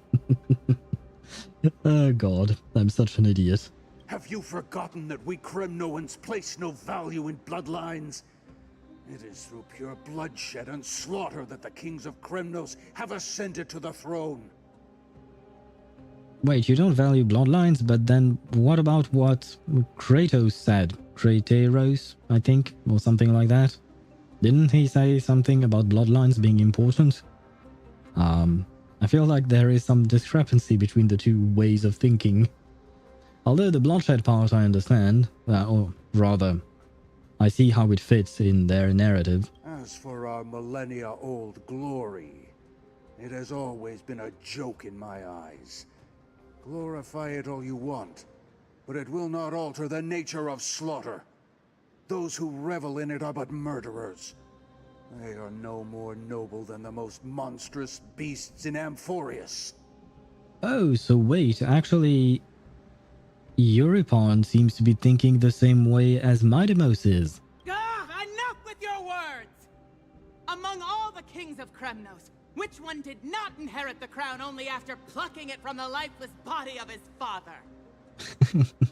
I see where Midemos gets his personality from. He's definitely his mother's child. But listen to yourself now. Do you truly believe you can cleanse the blood from your hands through mere words alone? Nay, quite the contrary. I will end this cycle of bloodshed. I mean, I suppose if the cycle of bloodshed is your child being fated to kill you, then killing the child first would work. But from what we've learned of ancient Greek mythology, it does not. Because I think I've mentioned it the last time we played through Amphoreus' story, which was that Midemos' story kind of reminds me of Oedipus? Well, how is that pronounced in English? God damn it. In French we pronounce it Oedipe. But yeah, you know, the dude who was supposed to bring the death of his father and marry his mother. So the father decided to kill the kid.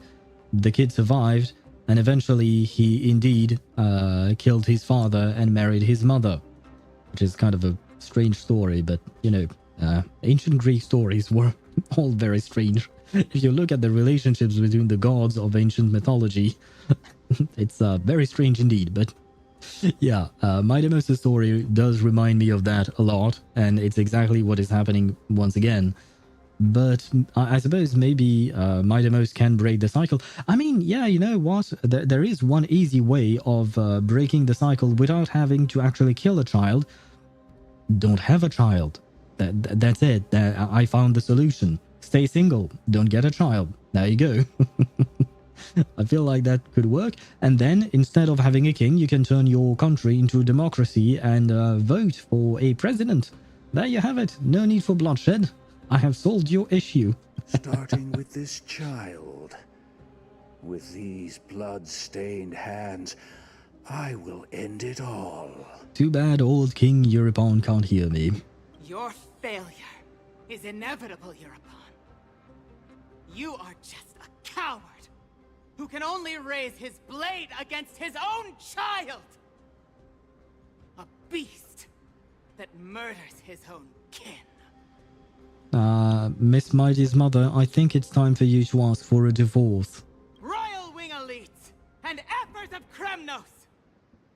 You cannot sit idly by and watch this atrocity unfold. If you consider yourselves the honorable sons and daughters of Gorgo, then take up your spears and join me in putting an end to this bloody charade! But wait a second, because this seems to be the scene where the mother leads the charge to kill the father in order to prevent the father from killing the child. But earlier, Midamos said that he was the one who killed his father himself with a spear, and even earlier, when Midamos was talking to Nias in the trial thingy, he said that he ripped the king's heart apart, I think, or something like that. Maybe that was a hyperbole. Maybe it was just an exaggeration, you know, the ripping the heart part. But at the end, the story is still that Midamos killed his father. But he's a child, and from what we see right now on the screen, he's an infant, and as his mother mentioned, he can't even hold a spear. So, how? Why? How? What? Does anyone else have any objections? If so, come forward with your spear and prove your mettle. Well, they did, and you died. Understood. 5, 4, 3. No one dare stand by my side. Cowards! Has that crown stripped you of your courage? Ah, never mind. Okay, so no, this is not the scene where the king gets killed. This is only the scene where where Midamos' mother is trying to kill the king, but she fails and she dies. And then later on, Midamos actually goes on and kills the king. Okay, never mind. I got confused with everything, I think. 2. Why is the subtitle crowds when what we hear is actually Midamos? 1. Or at least I think so, unless there is another baby in the crowd. Oh god, we finally mentioned the baby, for once. It's been a while. It appears there are no objections. Then, in accordance with the Kremnoan Council's principle of tacit consent, the decision is final. Well, it's not really consent when you're threatening people and they just don't want to die, because the only solution was to either agree with you or fight you to the death, I suppose. So, yeah, that's not really consent. With all present as witnesses, this child shall descend into the Sea of Souls, where he will nourish the Lance of Fury and join the fallen heroes. May fate and the gods await your arrival, my son. Midamos. Stop! If you have more to say, then speak.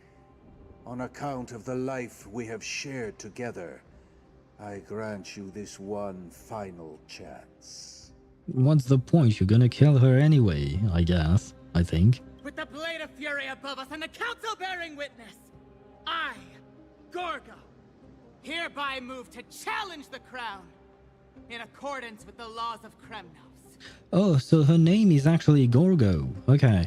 I thought that Gorgo was the name of the founder of Kremnos, but I thought that it was kind of like a last name, and I was kind of waiting on what her first name would be, but I guess I was just wrong. Her name is actually Gorgo, and she doesn't have a last name. I mean, a lot of characters don't have last names in these games, so O unworthy king, in the name of the Council of Elders, I demand that you duel me!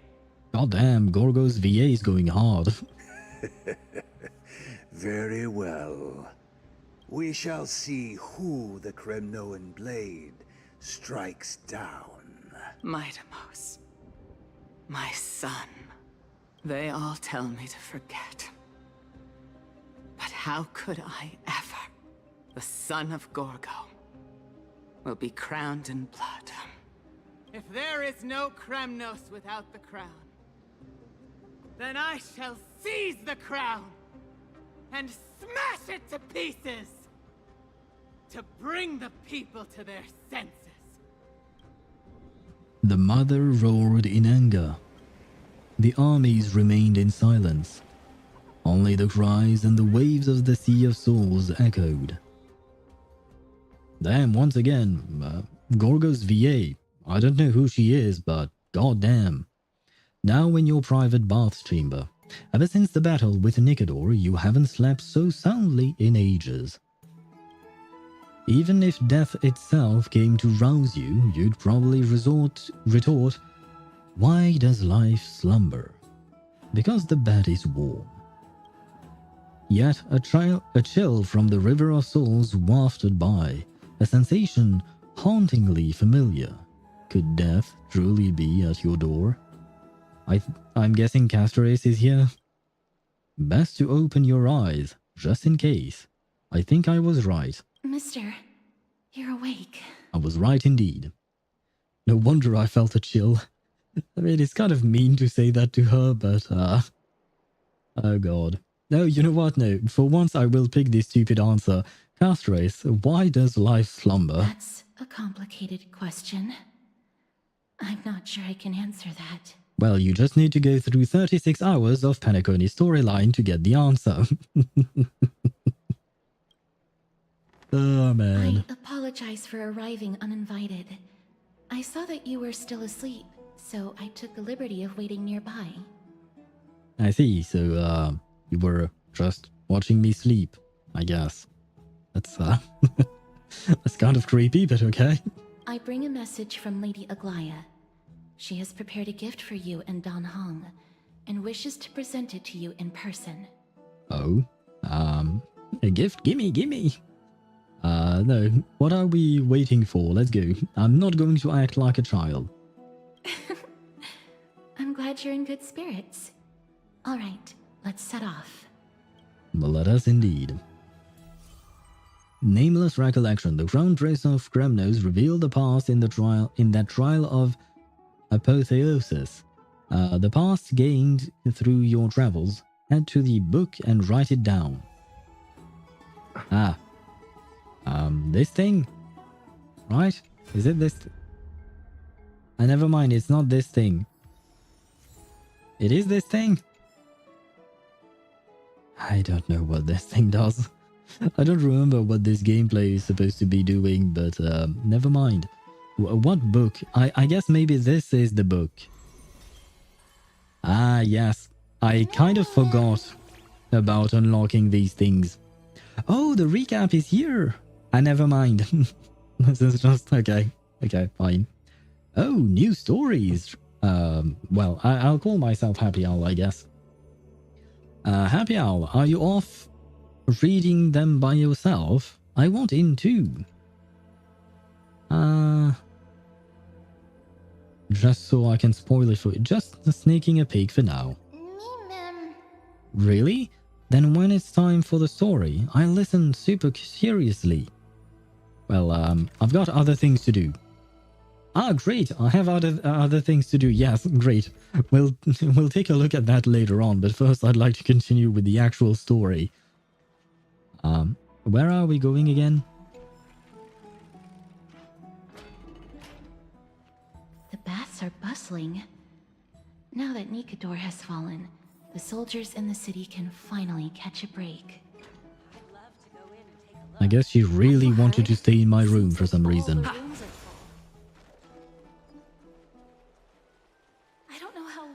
Oh, please tell me that at the end of the story, Mem will finally be able to speak properly. Because I will not lie, I do not like the mem. Not my kind of character, I guess. It was cute for the few seconds. Lady Treby and Lady Trianne. Yes, indeed. It was cute for the first few seconds, but it grows old very quickly. You must have forgotten. This is a precious relic from our hometown. We definitely all saw it back then. Trianne, this is a counterfeit. We both know it's impossible for something this fragile to have survived all those years in one piece. Nothing is impossible. We are fragile too, but we still got through those sad times. Ugh, look at that color and how it glitters in the light. It's exactly as we remember it. Well, I mean, you're demigod, so I don't think you're as fragile as, I don't know, ceramic vase, for instance. Although I don't know actually what relic they're talking about. Why won't you buy it? If someone else gets to it before us, I have a few million credits. Maybe I can buy it for you. That at least will settle things, even though I feel like we are probably going to get scammed. Calm down, Trian. You need rest. Please, there's no need to fret. If you need more time to make a decision, I can put this aside for you until tomorrow. I don't know who Until you're ready? this merchant is, sorry. Then I thought her voice line was done, but I like her voice. No, it's alright. Trian is just... She'll come to her senses tomorrow. We'll be off first. Trian is just what? Trian is super mad, that's what! I see. Hello, Sheriff. Sorry. Oh, my brain died for a quick second, but hello to you. How are you doing? I'm doing great, I think. So far so good, at least. How about you? Today we got our Wriothesley, so that was nice. Because I did some Wriothesley pulls earlier before we started Amphoreus. And thus far the Amphoreus story is pretty interesting. I hope you're doing well. I hope you had a great day. You've forgotten all about Mama! Mama gave us something just like this before! Wriothesley on a banner? Yeah, he is. He has a rerun, finally, after God knows how long. He finally has a rerun alongside Farina. But since I already have Farina, I went for Wriothesley because, well, I just like the character, to be honest. I like him, and I wanted another cryo DPS because I do have Ayaka. But between the two, I'd say I prefer Wriothesley over Ayaka in terms of character. But in terms of gameplay, I don't know yet. I'm not used to Wriothesley just yet. It will take me a bit of time to learn how to properly play him.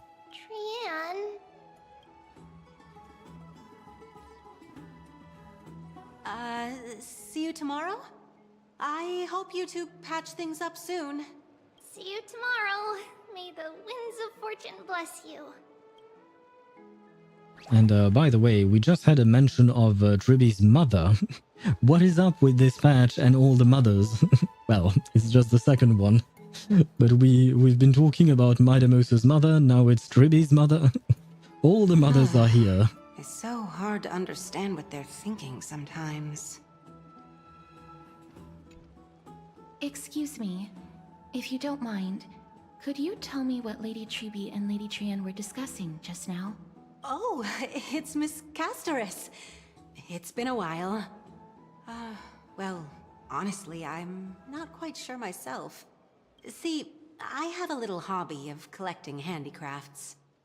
Some time ago, I found this trinket being sold at the Marmorial Market, and bought it to use as decoration at my stall. When Lady Triby and Lady Trian walked by earlier, Lady Trian happened to catch sight of it, and promptly insisted that it was a precious memento from her hometown. Retired from Genshin, I mean HSR. So you are still playing Genshin, but you have retired from Honkai Star Rail. That's what you meant, right? Well, honestly, the Amphoreus story is pretty good. It is kind of long, not gonna lie. It is kind of long, but it is definitely interesting. It is my cup of tea, definitely. But the one gripe I have with Honkai Star Rail, at least over the past few months, is the HP inflation. It's not about the story, it's about mostly about the gameplay aspect with the HP inflation, the way that newer characters are pretty much the only way to go, otherwise you are going to struggle and cry a river of blood, basically. So yeah, that's my only gripe, I'd say, with Honkai Star Rail at the moment. No, I stopped playing both of those games and solely focus on ZZZ now. Okay, interesting. I am still playing ZZZ, although not this week. This week we are going through Amphoreus' story because I feel like it's probably going to take us quite some time. But afterwards, probably next week, I'll be streaming more ZZZ. We'll go through chapter 4, I think. We'll finally get to meet Lyta, Lucy, Caesar, I think. And there might be someone else, but, you know, the whole biker gang. I think that's the chapter where we meet them. From every little bits of information that I have. We'll see about that, I guess. Maybe we'll meet someone else. Although, technically speaking, I have met all of them because I did the event thingy. I skipped through every single line of dialogue through the event just because I didn't want to get spoiled on anything. But I have seen Lyta, I have seen Lucy in-game because of the... it's the dressing up Bang Boo's event thing. I don't really remember the name of it. But yeah. So we are going to meet them next week, hopefully. And one day I shall be a lighter haver, because I do intend on pulling for him whenever he gets a rerun for my Evelyn team. Hopefully my Evelyn team, or rather the best Evelyn team, is going to still be Astral and Lighter, because I kind of like the idea of having those two. So hopefully no other character will come out in the meantime, and they would be better than Lighter or Astral for that specific team. We will have to wait and see, I suppose. But Lady Treby believed it to be a counterfeit. She said it couldn't possibly be from Yanisopolis. The likelihood of such fragile glassware surviving the Chrysos War is simply too low. For some reason, Lady Trian became awfully upset after hearing that. I see. Madam, would you mind selling this trinket to me? I guess Castorace has the same solution as me. Certainly. It's just... if it truly is a relic from Yanisopolis, it could be worth a small fortune. Ah, of course. Miss Castoris, I'm running a business here after all, so... I think I have 11 million credits. Take it or leave it, because I don't have anything more than that. I understand. Feel free to name your price. Glare at her in silence. I shall glare at her in silence. I suppose I can sell it to you at cost as a sign of goodwill, Miss Castoris. Just promise to support my business in the future. Sure, understandable. Much appreciated. I guess our glare really did work. And I just noticed that this butterfly bow thingy, it's moving like it's alive. So maybe it's not part of her bow, maybe it's an actual butterfly that just keeps on hanging to her arm for some reason. Although theoretically speaking, anything she touches dies. So how is the butterfly alive is the question. We're lucky that she has a good heart. I'm not one to venture out often, and while I have some savings, it takes a lot out of me to even talk to people, let alone haggle. Had it been another merchant, I would have been set back plenty. Wait, what do you do for work? Like, how do you even work if everything you touch dies? How does that even work? I mean, how... Well, you get my point. The authenticity of the piece isn't important. What matters is that it holds special meaning for Lady Trian and reminds her of her hometown. I mean, sure. I've long wished to show my gratitude for Lady Trian's care, but I haven't been able to come up with any ideas for a suitable gift. This chance encounter today feels like divine intervention. Perhaps this is the gift I've been searching for. Still, this trinket is admittedly rather fragile. I will have to make some adjustments and stitch it onto wool felt to protect it. That way, no matter how much Lady Trian runs around, it won't break easily. That is very thoughtful of you. Alright, back to business after that little detour. Yes, it definitely felt like a detour. Don't stray far now. We've already kept Lady Aglaia waiting long enough. I'm not the one who wanted to speak to the merchant. Oh, it's already there. Come on, hop on in. There we go. Oh, for a second there, I thought Castrace was the one making the bubbles. And I was kind of confused. She's not exactly the most bubbly person. It seems your friend arrived before us. Yeah, he's always really on point with those things. You're finally here, Happy Owl. Welcome, Cass. And you as well, Trailblazer from beyond the sky. Thank you. You can just call me Happy Owl, that works as well, you know. I didn't expect you to call me that. Exactly. The gift, give me the gift. No, I'll go with the second one. Your companion here kindly explained the meaning behind the name to me earlier. There is a meaning behind the name? Is there? I mean, wait, what was it she called us again? Trailblazer from beyond the star. What's the meaning? Is there a secret meaning that I don't know of? We are indeed on the Trailblaze path, and we are from beyond the sky. But I thought she already knew that, so she wouldn't need explanation on that. So, I'm confused. And if you're talking about Happy Owl as a name, how does Dan Hung know my name? Through him, I've come to understand that you and your friends walk the paths of Kefali and Yanis in places beyond the sky. Addressing you appropriately is the least I can do, as a show of respect. Well, I think we're close enough for you to use my actual name, which is not actually a name, since I kind of picked it for myself, I guess. For all that has happened, it was never our intention to drag you two into the battle against Nikador and jeopardize your safety. To express our gratitude for your kind trailblazing endeavors, we would like to present you with the highest honor of Akima. Oh, what would it be? This is the dew of divine blood, brewed from crops nourished by the blood of the Titans. It is said that only 12 bottles existed. The last 3 bottles are now being kept in the treasure vault of Akima. If it is so rare, perhaps you should keep it for yourself, although I don't actually know what this dew of divine blood does.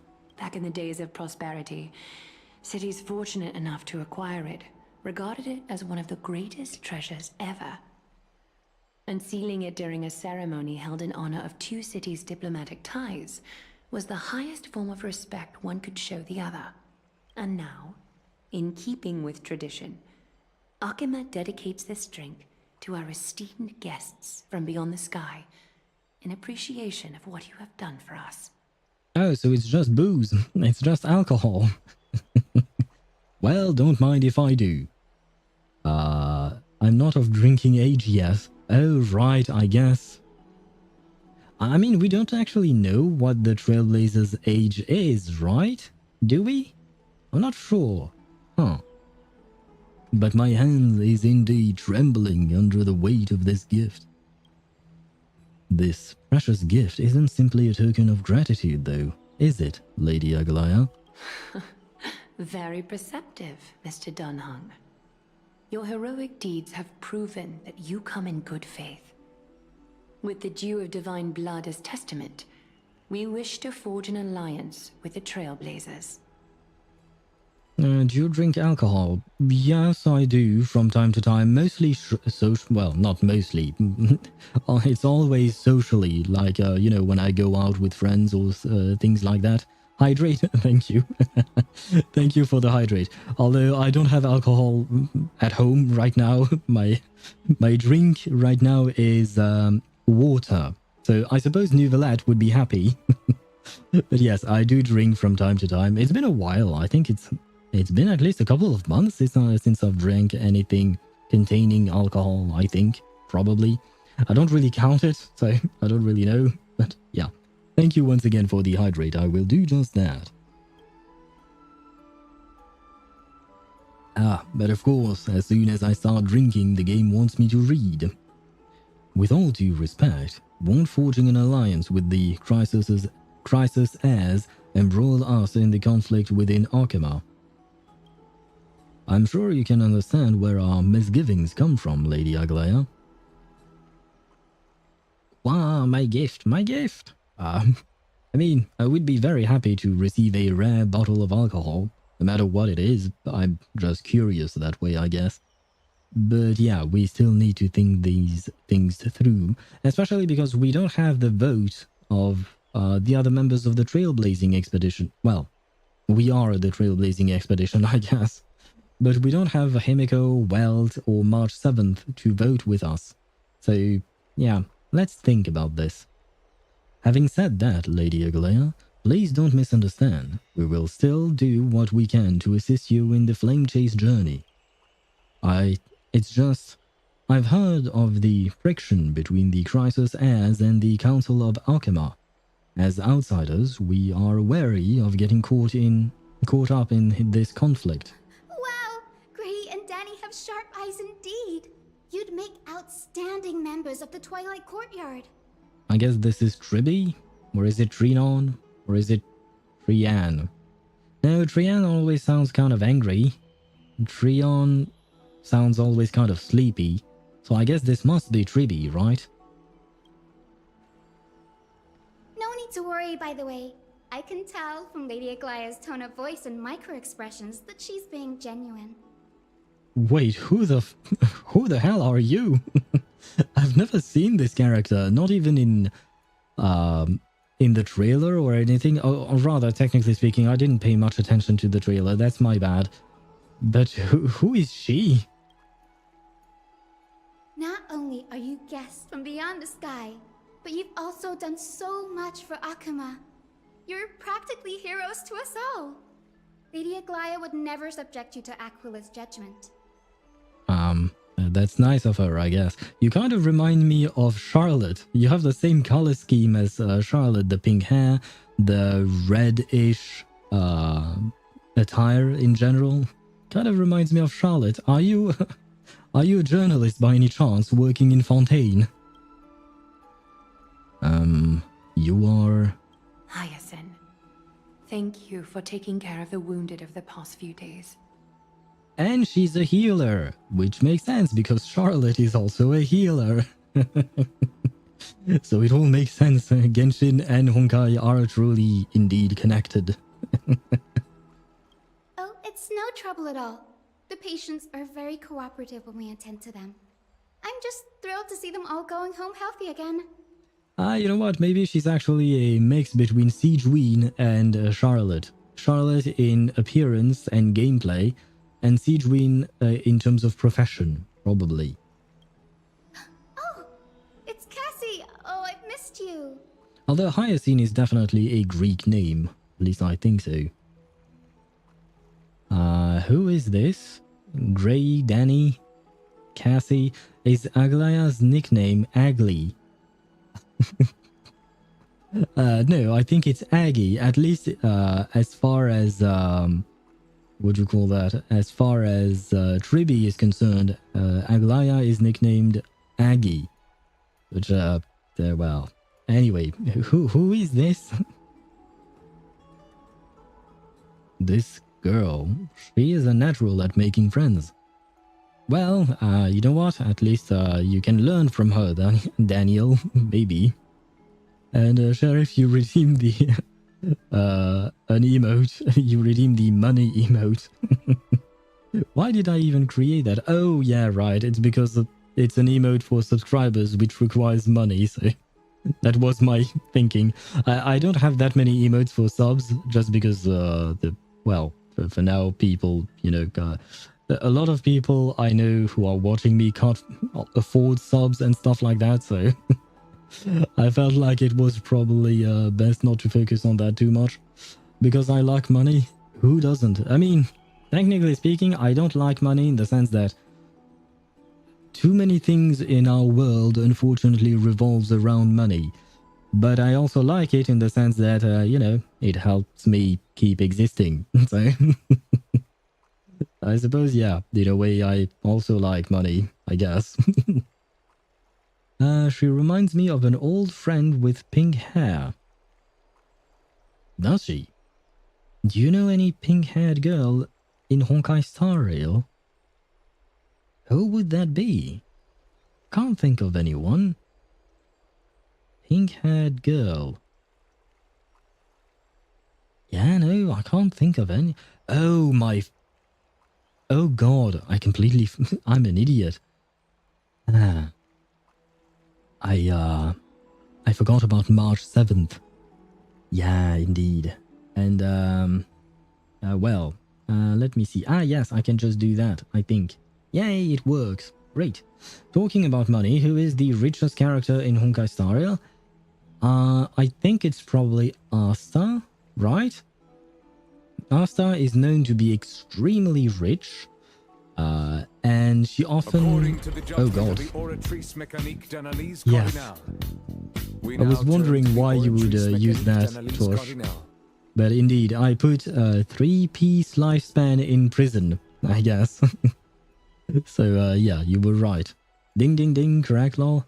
Yeah. Asta is probably the richest. I mean, we don't really know about other characters, but it has been said time and time again that Asta comes from an extremely rich family. And given all that, we've seen it actually through some quests, you know, the fact that she spends a lot of money, like, when I say a lot, like, she spends as much as a country sometimes. So, yeah, she is very rich. Fell asleep? Well, that means you just woke up, so good morning. Although I know for you it's not the morning, so never mind. But welcome back, Tosh. And by the way, I hope March 7th is doing okay. As an acolyte of Aquila, I'm here to bring healing light to the world. Plus, I've heard you're also children of the distant skies. Fate must have brought us together. I see. How did you hear about that? It was supposed to be a, what do you call that? A secret, right? So how did you know about that? Her birthday present is a planet? Right, I think I do remember reading about something like that. Good grief, her parents are insane. Gifting a planet to their daughter. Like, why? Why would you? It's... Anyway, I guess I don't really understand rich people, I suppose. Aventuring can't compete. I think Aventuring wishes to be Asta, probably. That way he would have even more money to gamble. Asta, sugar mummy, route, when? I guess it would make sense. Maybe we could have some kind of dating sim within the game, and Asta would be the sugar mummy route. And I mean, technically speaking, I suppose we have a lot of mummies in this game, between Kafka, Himiko, and now sugar mummy Asta, I guess. It could be fun. And to be fair, Asta is a pretty nice character, in my opinion. Like, she has a sweet personality. She's not really extravagant in terms of personality. She's just nice, you know. So it could be interesting to have some kind of dating sim thing like that. But, oh god. I think that the community would be outraged as to whatever happens if we got some kind of gameplay like that. Would be cool if they brought back the old characters. I mean, technically speaking, they are kind of like, right now they are bringing back the Herta, or rather the real Herta, you know, as a 5-star on top of that, because you mentioned Asta 5-star when. I don't have an answer to that question, although I know it's not an actual question, but yeah. So it could happen. Arlan 5-star when.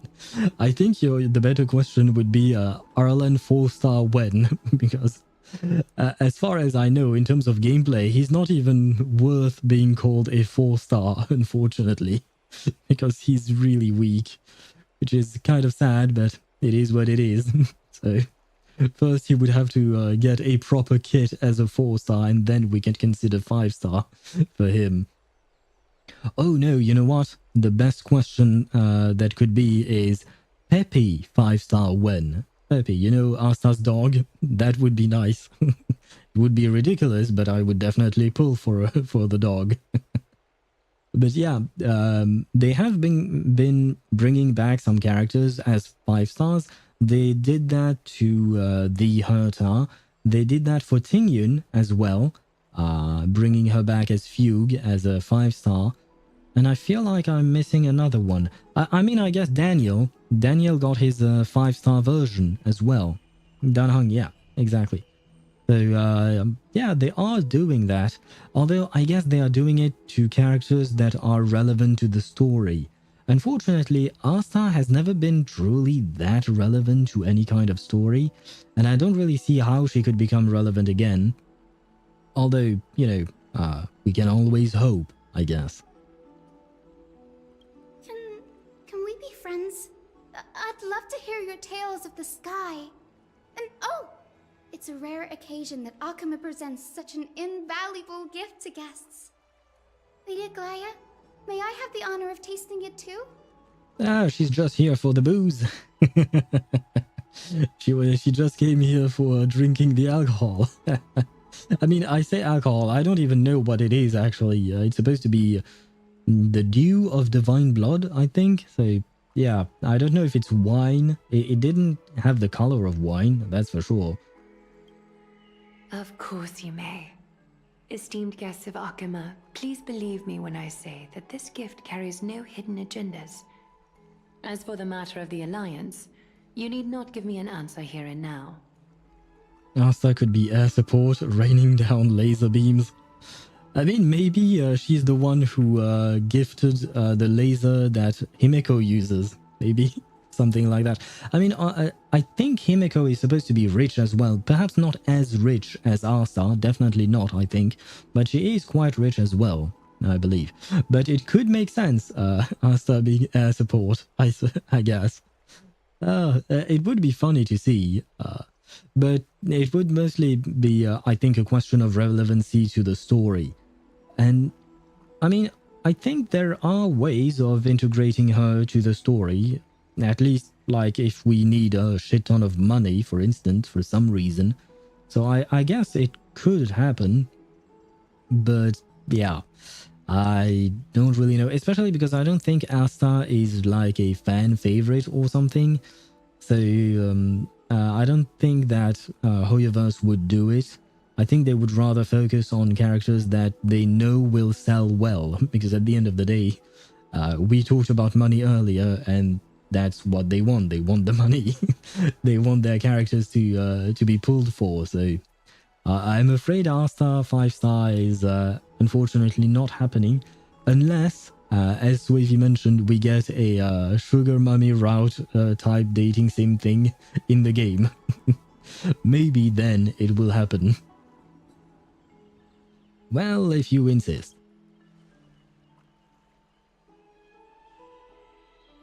I see. In that case, we will accept this gift from Akuma. We welcome the chance to talk with you, Lady Hyacinth. Oh, yay! Then I'll get started on my questionnaire. Wait, what? I thought this was going to be a conversation, not an interrogation. So she is kind of like a journalist. She is reminding me of Charlotte, I guess. Pardon the question, but I've been meaning to ask this for a while. Micro-expressions, tone of voice, questionnaires, are these all part of the usual skill set for Aquila's priests? Allow me to do the honors. This young lady is Hyacinth, assistant lecturer of the new sporists at the Grove of Epiphany, and head nurse at the medical institution known as the Twilight Courtyard.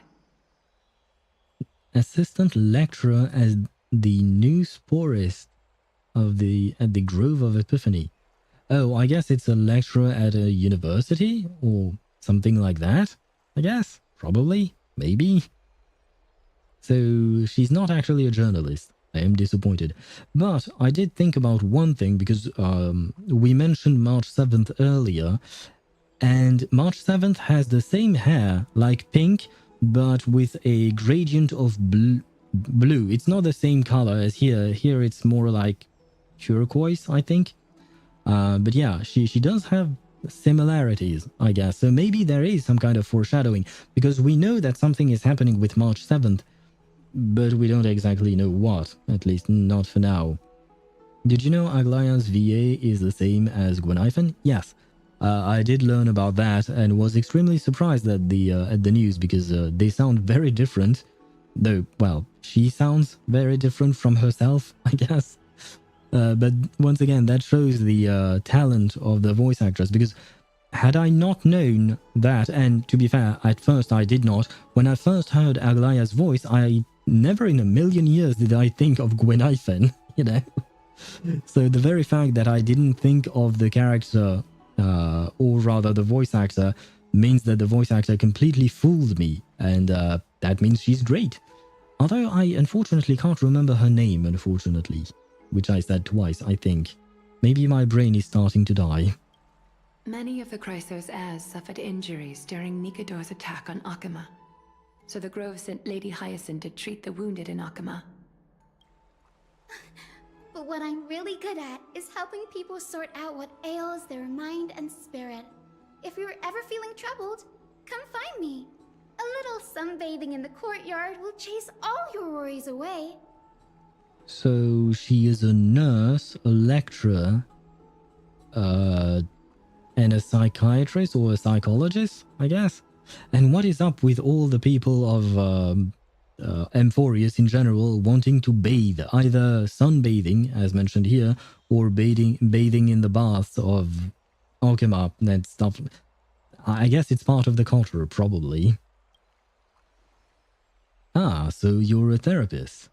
Thank you, we will keep that in mind. I think we could use your services for Sunday. I think he might need some therapy, just so you know. I have a client for you already, or a patient, however you want to phrase it.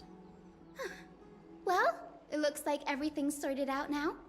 The patients have also all recovered. I think it's time for me to head back, Lady Aglaya.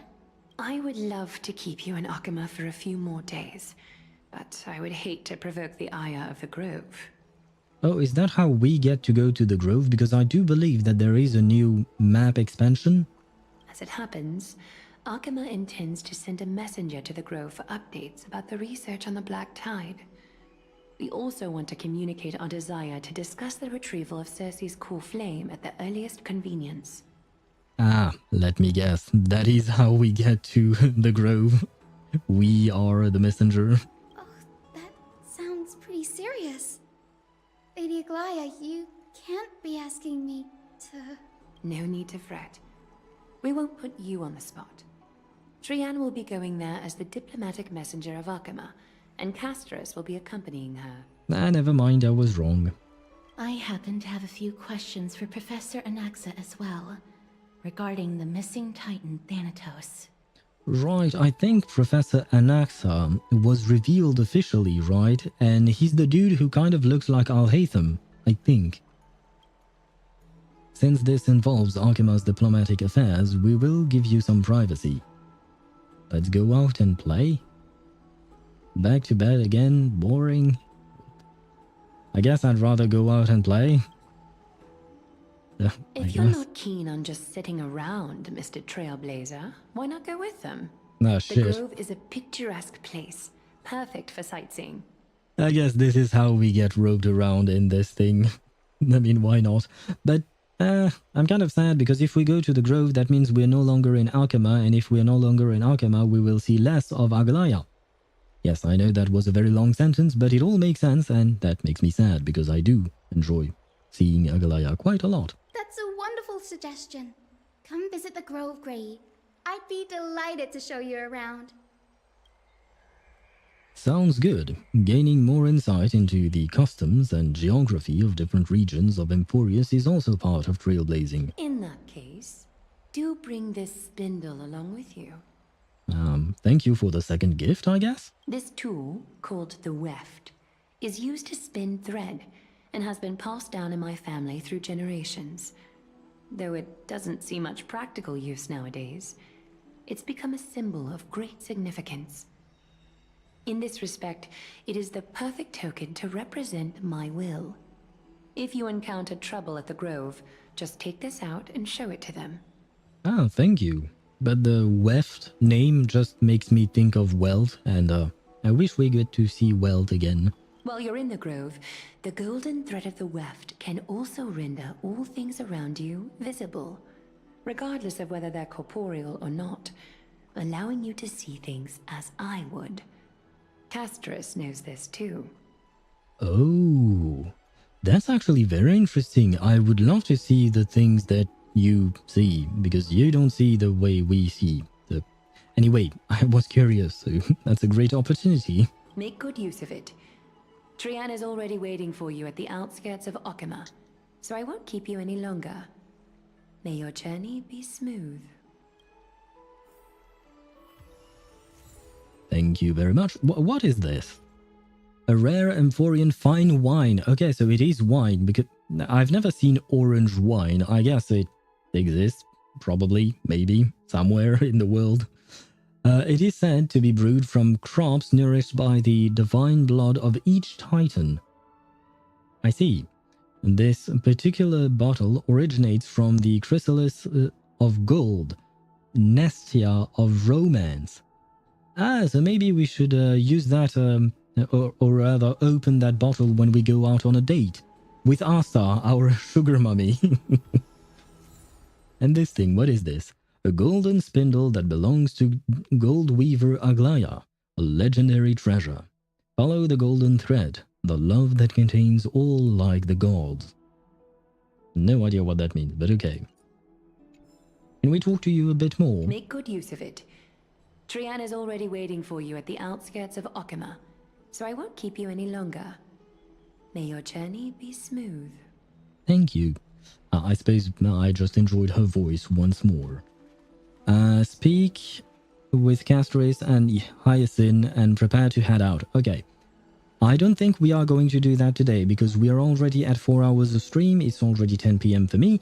And I feel like this is actually a good stopping point because we are about to go to another place, the Grove, I guess.